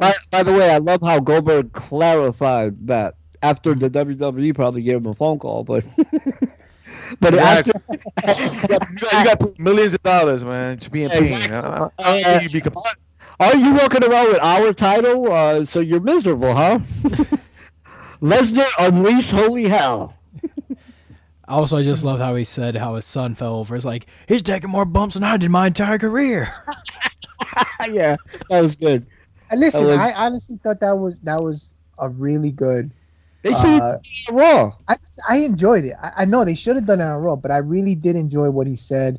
I thought it was like a very perfect speech saying that, I may be back, I may not, who knows, never say never. But it was like a good goodbye for Goldberg for now. And I thought it was perfect, man. Me too. I think that fucking straight. I loved it. One of the other cool moments of Raw is, of course, Vince McMahon doing what we all kind of knew for several weeks and maybe even months, and that is announcing Kurt Angle. And here's another guy that looks happy as fuck to be back in WWE. Talk about, I think he's happier than the Hardys, to be honest. He really is, because that smile cannot go away from Kurt Angle. I'm a certified G. Yeah, after this one, you was talking about Teddy Long, man. I think Teddy Long was a little too happy. No, but I think Teddy Long really thought he was going to be the general manager. I think that was a botch. What were you going to say, Sean? I'm a certified G, and you can't teach that. Nope, not any college I went to. That's not you spell soft. That bit between Angle and Enzo and Cass was great. I will say that. I think Enzo was gold. Enzo was gold in that fucking promo. Yo, Kurt Angle got right back in the saddle, yo. Right back in the saddle, man. What I missed. By the way, let me just say something real quick. I actually saw something today. It was actually a story. Enzo spent $50,000 on his gear for WrestleMania. That might be the dumbest thing I've ever heard.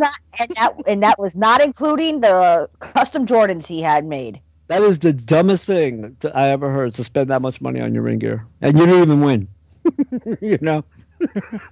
Like that. I don't know, man. That's a lot of money. Like, I can understand Ric Flair. With the ropes, but it's not that dumb if he uses it more than once, I think. Well, that's true. But I don't think he will. I think that was the WrestleMania outfit. But I got just one thing to say to you, Joey. Yeah. Say yeah. The best tag team on the planet finally debuted on Raw with the Revival. And whooped the shit out of the New Day. Hey, by the way, was it me or when the New Day was out there? There was no paid stuff. There wasn't Mania. None at all. Surprisingly. There wasn't Mania, though. The most raucous crowd. Yeah, there was a Mania, but I'm saying the most raucous crowd. Was there a Mania? I didn't hear none of Mania. No, what was this? I was listening hard. No. This is the one great thing about the New Day. Since this whole leak happened and whatnot, every time that the New Day cuts a promo, poor Xavier, man, he is just, it's lambasted with just innuendos over and over again. I thought when Raw started and they did the fuck you to Roman, I really thought, that they're really going to go after Xavier, but they didn't. They didn't do anything with Xavier and Paige. Like, I couldn't believe it. Like, I was still WrestleMania though. I want to know because I didn't hear it. A little, there's 70,000. There was a little bit here and there. The opening speech. Yeah, the opening segment. Big E said, "We're all gonna pull our levers," and he just kept on giving Xavier the eye over and over. No, the first one was pull our members. And then it pull our levers. So am I the only one that was surprised about the crowd? Not. No, I actually forgot about the leaks, to be honest. I was actually disappointed that they didn't do it, to be honest with you. I was really paying attention. That to me was one of the most shocking things about Raw, is that the crowd didn't take that opportunity to do that. But I don't know. Like, I guess not. So the Revival shut them down. They won, right? The Revival? They won and destroyed the ice cream bike. Yes, that was the best part, by the way. That was my favorite part because I think New Day are corny as hell right now. Played out, as far as I'm concerned. Yeah.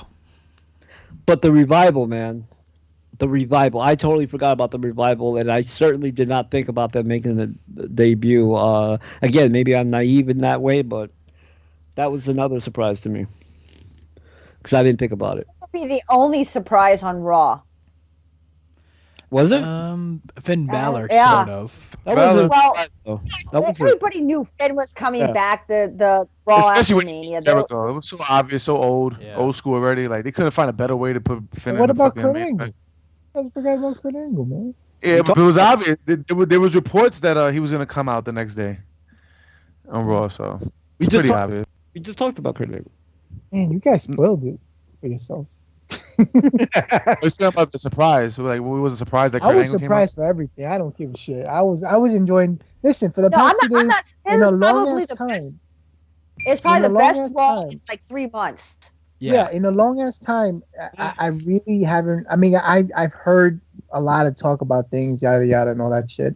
But I really did what Joey does usually, and I try to stay away from really reading or even hearing anything about what might happen at Mania, what might happen the following night, and what might happen on SmackDown. Thank God I did that because there was a lot of wrestling, and I enjoyed what I was watching, and I got shocked in a lot of things that went down. So in that, I'm happy that I was actually one of those people that was surprised about a lot of things. Even when the New Day was like, we have an open challenge, I swear to God, I did not think about the Revival. I don't know why, but I didn't. And when that music hit, I was like, oh shit! I totally forgot about them too. I totally forgot about them too. And by the way, and to me, like I know Finn Balor and I know the Revival, but I gotta get this out of the way because we might not have time. The bigger surprise to me of them all was tonight with Shinsuke Nakamura making his debut on SmackDown. This is a surprise to me because number one, I didn't know about it. Number two, I didn't think he was going to do it on SmackDown. So when he came out, that again, the whole weekend, my jaw's dropping. For I don't think put it like this: if you saw the NXT match, he kind of made it seem like, first of all, people were already chanting "Thank you, Nakamura" and all that shit. But what gave it away that he was definitely leaving, he was going to one of the roster, one of the main rosters, was the fact that you saw him hugging the referee. When he hugged the referee, why would you hug the referee? Oh, I didn't see that. I saw that part. He also did a curtain call after NXT went off the air. But another thing that also, I didn't know anything about them. Another thing also that it doesn't shock me that he went to SmackDown, because I know he's talked about he wants to go to SmackDown to face Cena, to face AJ, to face a couple of other guys that he mentioned that are on SmackDown. Once that he wanted to go to Raw. So I'm glad they gave him the opportunity to go to SmackDown, because honestly, it's just like AJ said also tonight. I'm glad that I'm a Raw guy at heart, but to be honest with you, I've been enjoying SmackDown a lot. They have better creative. You okay, Innocent? Yeah. You sound like you're masturbating over there. I'm deleting myself. The thing is, I'm glad AJ came out and said, I don't want to go anywhere. Yes. Because I think if AJ goes to Raw, he'll get lost with all the shit that's going down over there at the moment. Yes. I think he's better off where he's at now. He doesn't need to go play. He doesn't need to go play jobber to Brock Lesnar. Right. I think it's a better fit for Nakamura with SmackDown, for AJ on SmackDown, for the Perfect 10 on SmackDown, and whoever else that might want to go there. I just think they have a better something about the way they're writing things over there. It's just a lot better than what they do on Raw usually. Yeah. Because Raw just had one moment, which was this Monday. And you know what's funny about that's messed up though. That's messed up. You're saying it was only one moment, because 2 months ago, if Braun Strowman would have stepped to Brock Lesnar, it would have been a way more bigger deal than what it was on Monday. See, my thing is, and then, hold on, let me say this one thing. I feel like he would have got that moment back if he would have fought Roman Reigns again, beat him, and then did it. Not lose to Roman, get eliminated in 2 minutes, on WrestleMania, and then want to be bad and confront Brock Lesnar. Go ahead, Laura. Go ahead, Laura. My main thing is he stepped to Brock on Raw, and I'm like, okay, cool. You know, we're gonna see a knockdown drag out fight, and he walks the fuck away. Yeah. Are you fucking kidding me? You're twice the size of Brock Lesnar, and you're gonna bitch out. I thought it was funny that he came out and he said, "You got my attention now," and he pushed him. He's like so robotic with his promos. No, but this is exactly why I don't like the fact that if you're gonna speak, you gotta. I mean, I don't want him to become that guy where he just seems like a Roman Reigns type, because his character is gonna start showing, and his personality is just gonna start showing, and if he doesn't have that personality to hold his mean streak, it's not gonna work. You get what I'm saying? But I don't think what he did on Monday night was bad either. I think he came out, he said what he had to say, and he shoved Brock.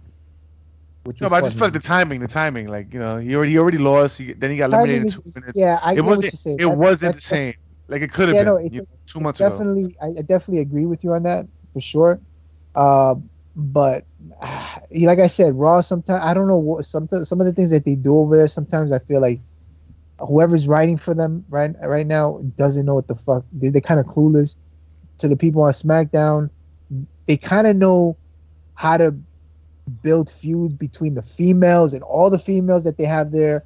Look what happened with Raw. They weren't doing that on Raw. They were just fucking having two females feud for like a whole fucking year almost. It's ridiculous, man. And by the way, Brock, you know, Paul Heyman's out there, and everybody in the entire building is chanting when Paul Heyman says, you know, who should Brock fight next? Everyone's saying Baylor. Finn. And Paul Heyman's like fighting through that, and he's like, so anyway, Roman Reigns. It's just like, no, nobody wants to see that. And you know what? And then when Paul Heyman said that the one guy that beat Undertaker and the other guy that beat Undertaker, I was like, oh shit, that is now for sure.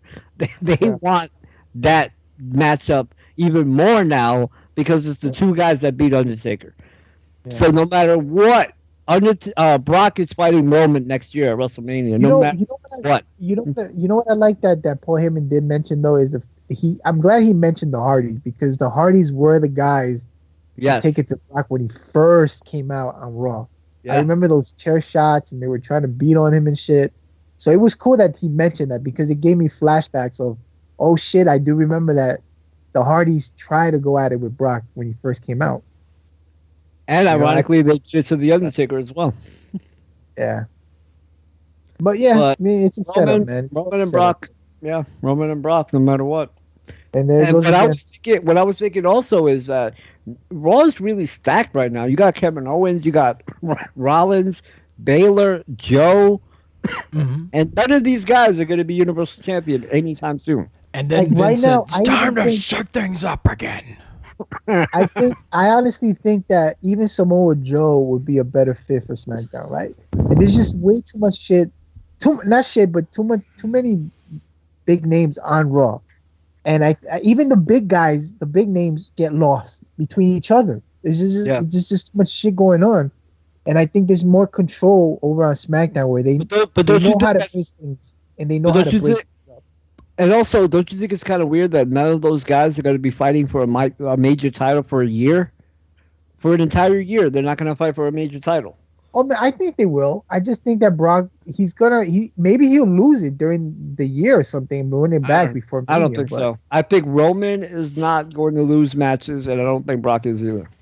Let's see. If they want to build it, I don't mind them building a whole year of a feud, but the problem with that is that it's Roman Reigns. By the way, I was looking at the weekend and I was like, I wonder who has like the biggest pops. Undertaker is up there. At WrestleMania, the Hardys, who had one of the bigger pops, and to get a pop in that arena is pretty amazing.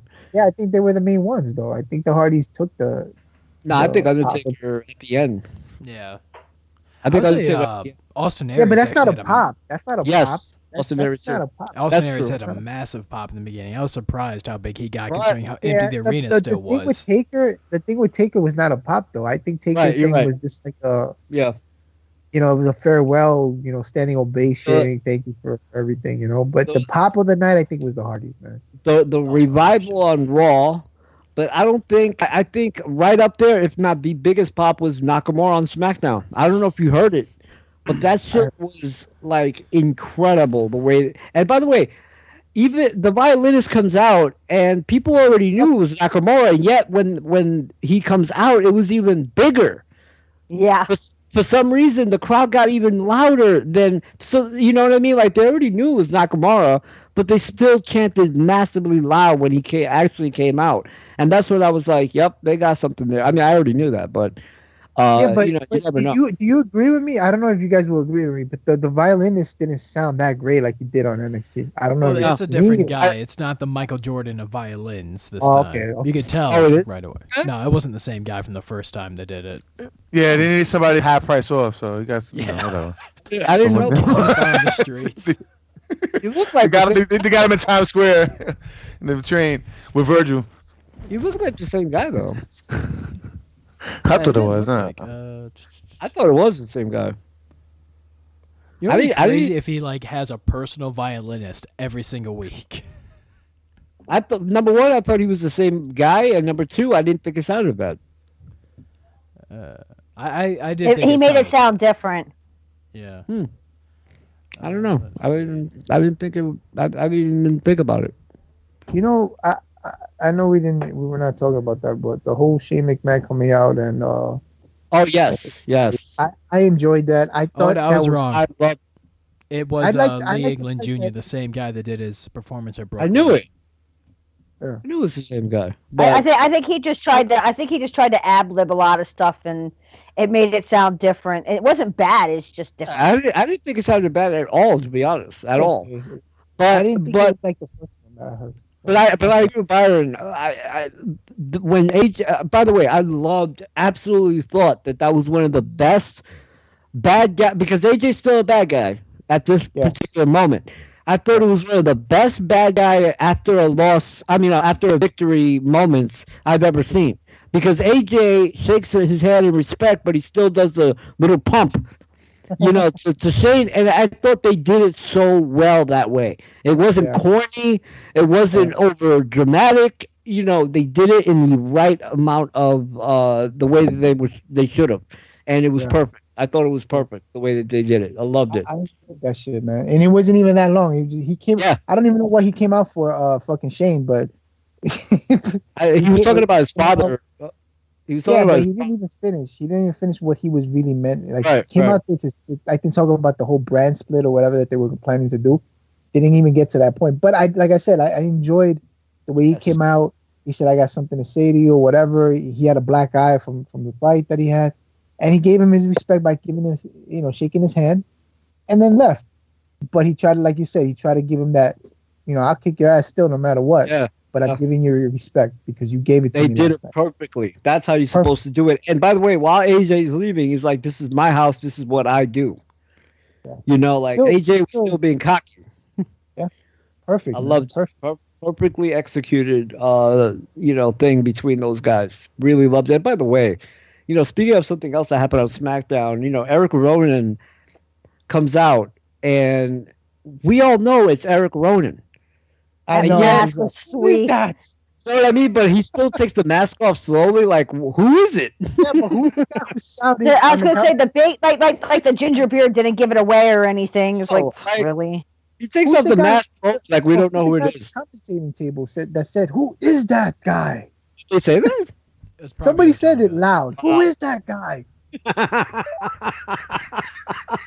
And you see the fucking beard, the orange beard, and all that shit. Like, what the fuck are you talking about?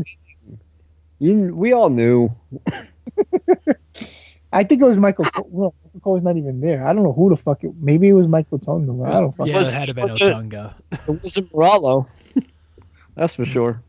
And I'm hoping he comes back soon, man. That depression thing is a pitch. I'll be honest with you. Can I be honest with you? We haven't talked about that at all, but he's suffering from depression, according to the sources. He is bipolar. He does deal with really bad. But here's my thing with him. The rumor has it is JBL causing all that. It keeps giving him a hard I prefer. Listen. Yeah, hold on. What Justin Roberts posted? No, I didn't see what Justin Roberts posted. There's a bit in Justin's book that talks about JBL. It's a quick paragraph blurb, but he talks about how JBL is a bully. Wow. Yo, Joey. Well, we all knew that. I mean, hell, he tried bullying Joey Styles, and Joey Styles just punched his lights out. I mean, that's all you do. And the Miz, when he first got there. JBL has such a history. Styles, Hold on, Joey. Remember the time that you were saying that JBL, like, it seemed like he was putting on him on the network?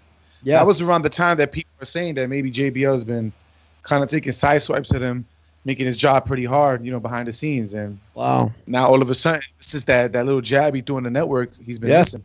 Yeah. But here's the thing with that guy. I prefer, honestly, look, I enjoy his work. I don't like his Mamma Mia thing. I've always said that. But his work is good. His commentating is good. He knows what he's talking about. But to be honest with you, if he's suffering from something like that, I don't think the guy is fit to be there, because at any point it could happen again. What?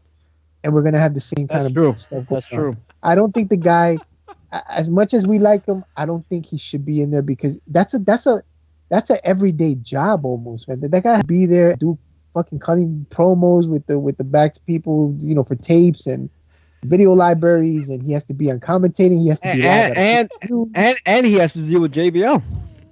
Deal with JBL, and you don't remember? You don't remember when I said, like, a couple of months ago, I was like, yo, he just doesn't look the same. He's not really engaging in convo as much.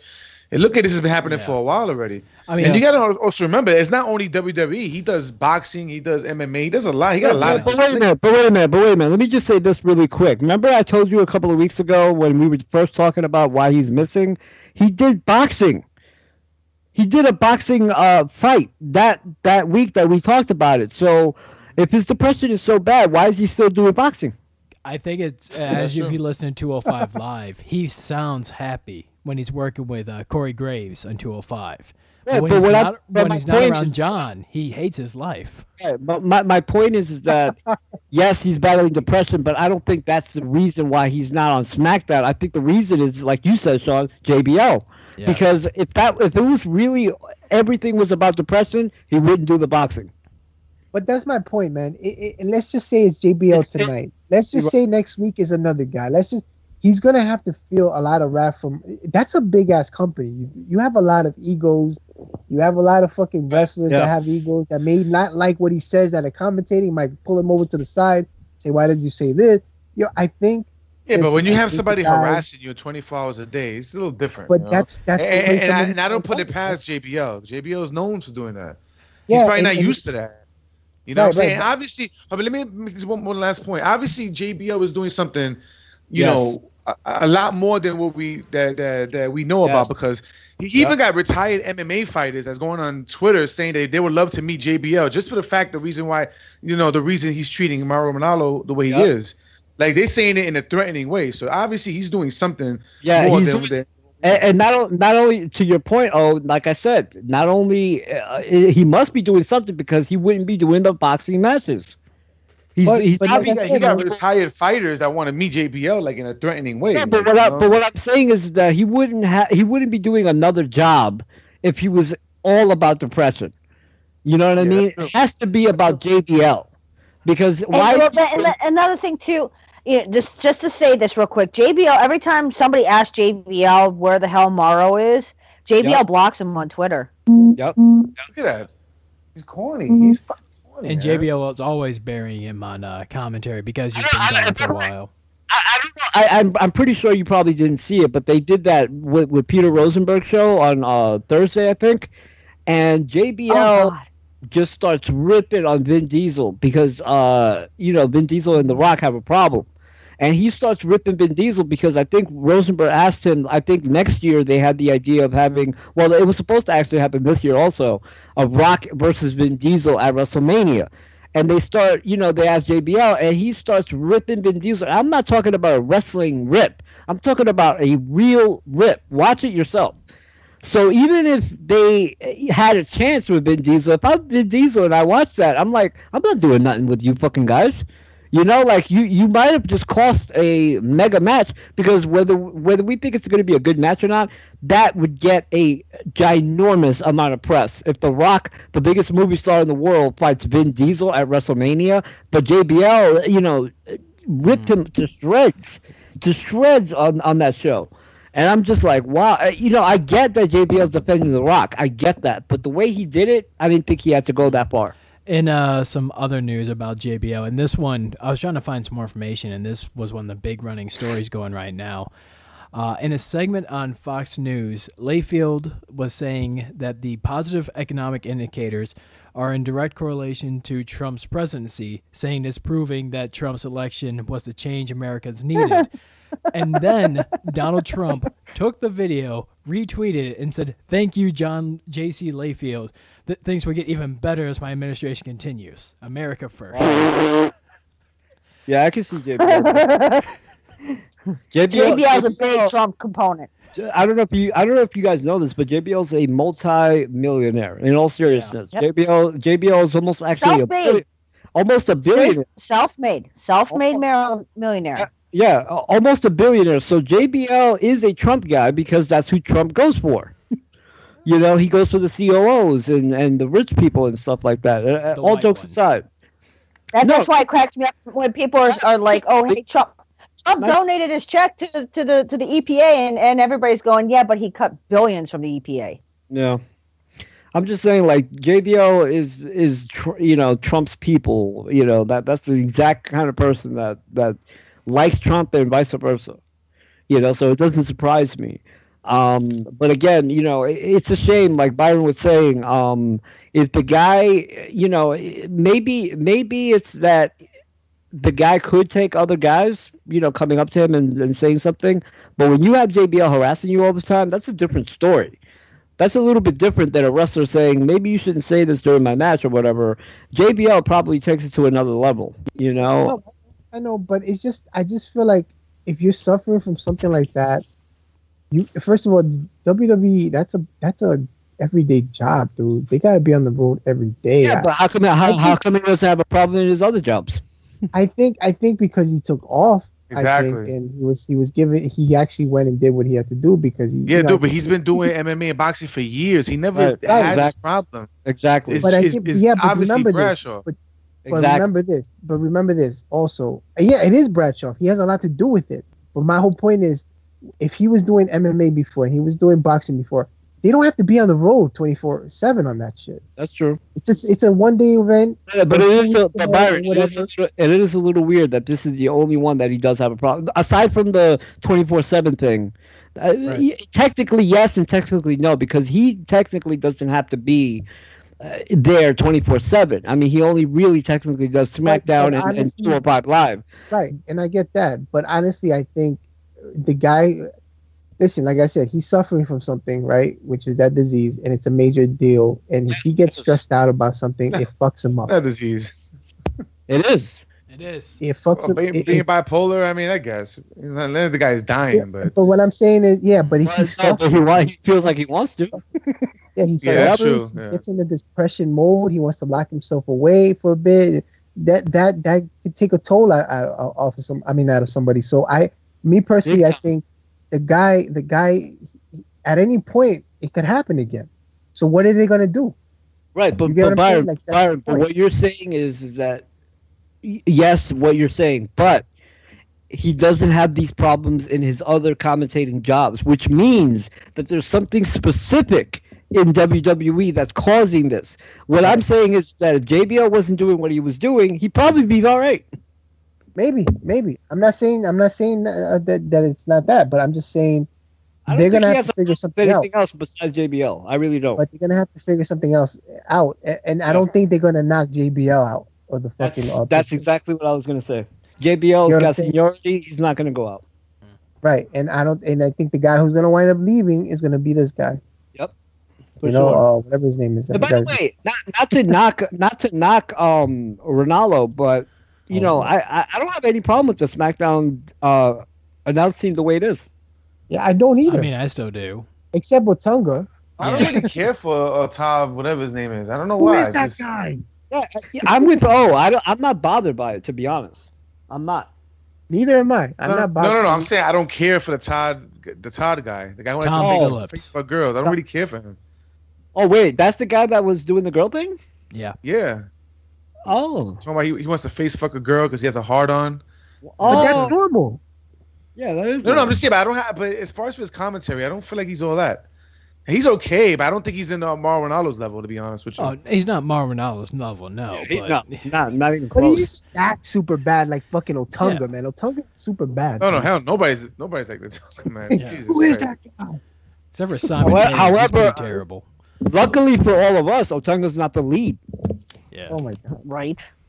You know, like it's okay Maybe that one day. that's why it doesn't bother me as much as everybody else because he's not the lead. You know, it's kind of like Byron Saxton. I mean, Byron Saxton is just as annoying. However, what makes it cool is that Corey Graves, I don't know, and I've been saying this for weeks, he is becoming a Jesse Ventura / Bobby Heenan to me. He is going to be one of the greatest heel announcers in the future. You know why? I'll tell you why, and I know this is corny, but somebody did a flatliner at WrestleMania, and Corey Graves actually called it a flatliner. Yeah. It was I think it was Aries or someone, I'm pretty sure it was Aries or someone that did the Spanish fly, and Cole was like, what a great move, and he then said, a Spanish fly. Like, Corey knows that was actually it was Mustafa Ali from Raw when he faced off against on Neville, because I already watched it today. By the way, thank you for reminding me. Mustafa Ali's Spanish fly is fucking sick. Oh God, it's gorgeous. That match was a fucking great match, man.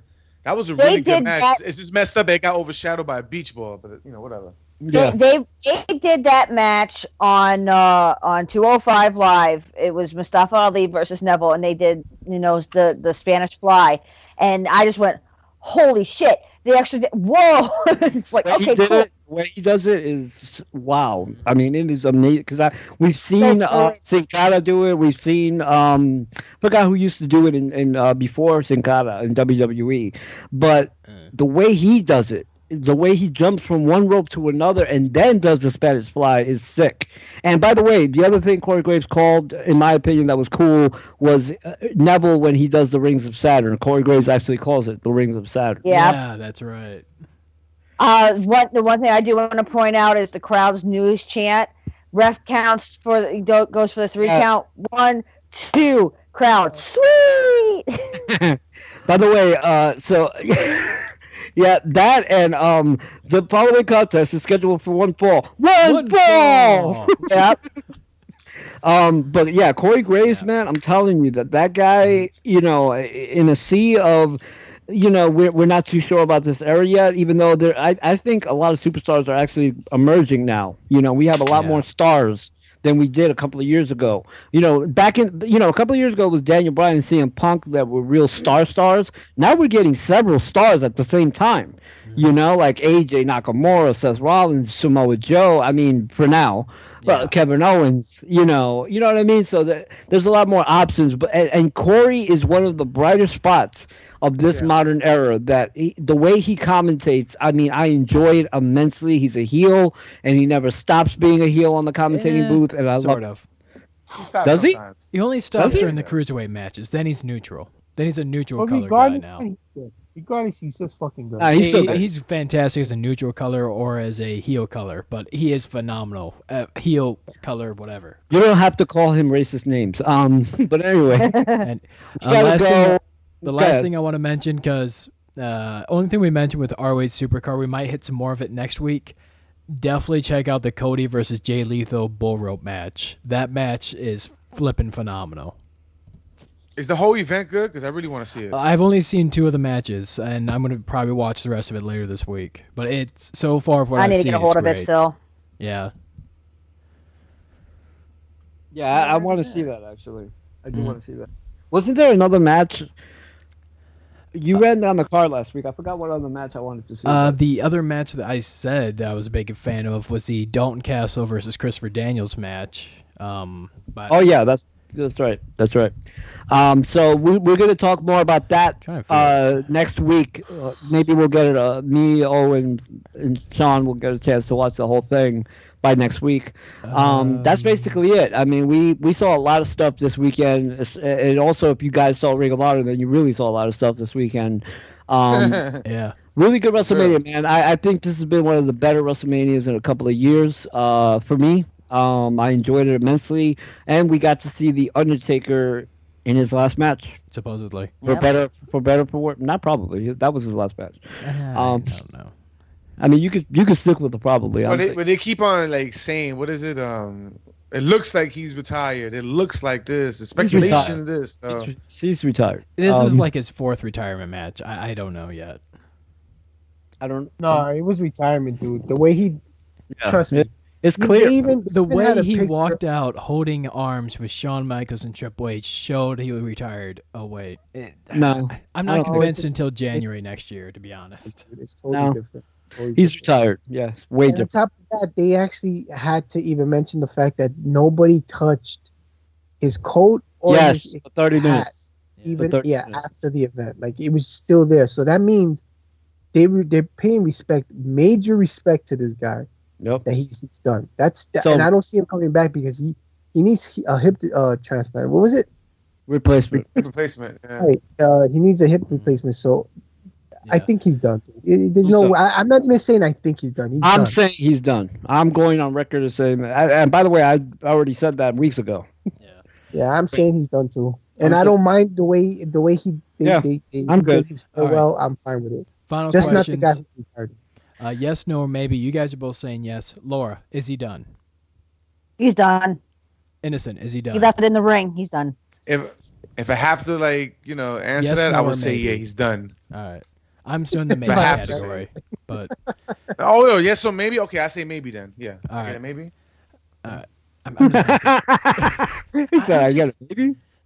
I'm just not convinced yet. It's. I mean, it's pretty. They spelled it out, Sean. They spelled it out right in front of you. He left everything in the ring. He even kissed Michelle McCool. Yeah, He broke out of character. Broke out of character. That's right. You're right. He broke out of character. Ooh, the Undertaker kissed his fucking wife at the. Come on, dude. I mean, he kissed Sarah a few times, so. Yeah, but he's never done it as the Undertaker, though. Yeah, he did. Never. Well, not that as was the a badass Undertaker. As the biker. Yeah. As the never. American Badass, yes, but not as Undertaker. Dude, even if he didn't kiss Michelle McCool, even if he didn't, well, him taking the coat, putting the hat in the middle of the ring. I mean, if that doesn't tell you, I don't know what else will. Yeah, you know? man. Well, we got the replay. We got the replay coming up next, so. I know people want Undertaker to literally go out there and say that's it, but Undertaker's character is not going to enable him to do that. I don't think he's going to do that. That's it. Unless he retires his Undertaker character because as a badass in 2 years. That's true. That's true. That's the only other way. All right. But I think he's done. I think he's done. Or the old man now, or old man badass man. I don't fuck. Well, we got the replay coming up next. Triple H, so I we want gotta my go. bike back. Yeah, thank you very much for listening, guys, that stuck around live and who are listening on the download. We will talk to you guys next week as the shakeup of Monday Night Raw happens. That's right. The man who sleeps on the floor cannot possibly go to bed. What does that mouth do? I'll show you.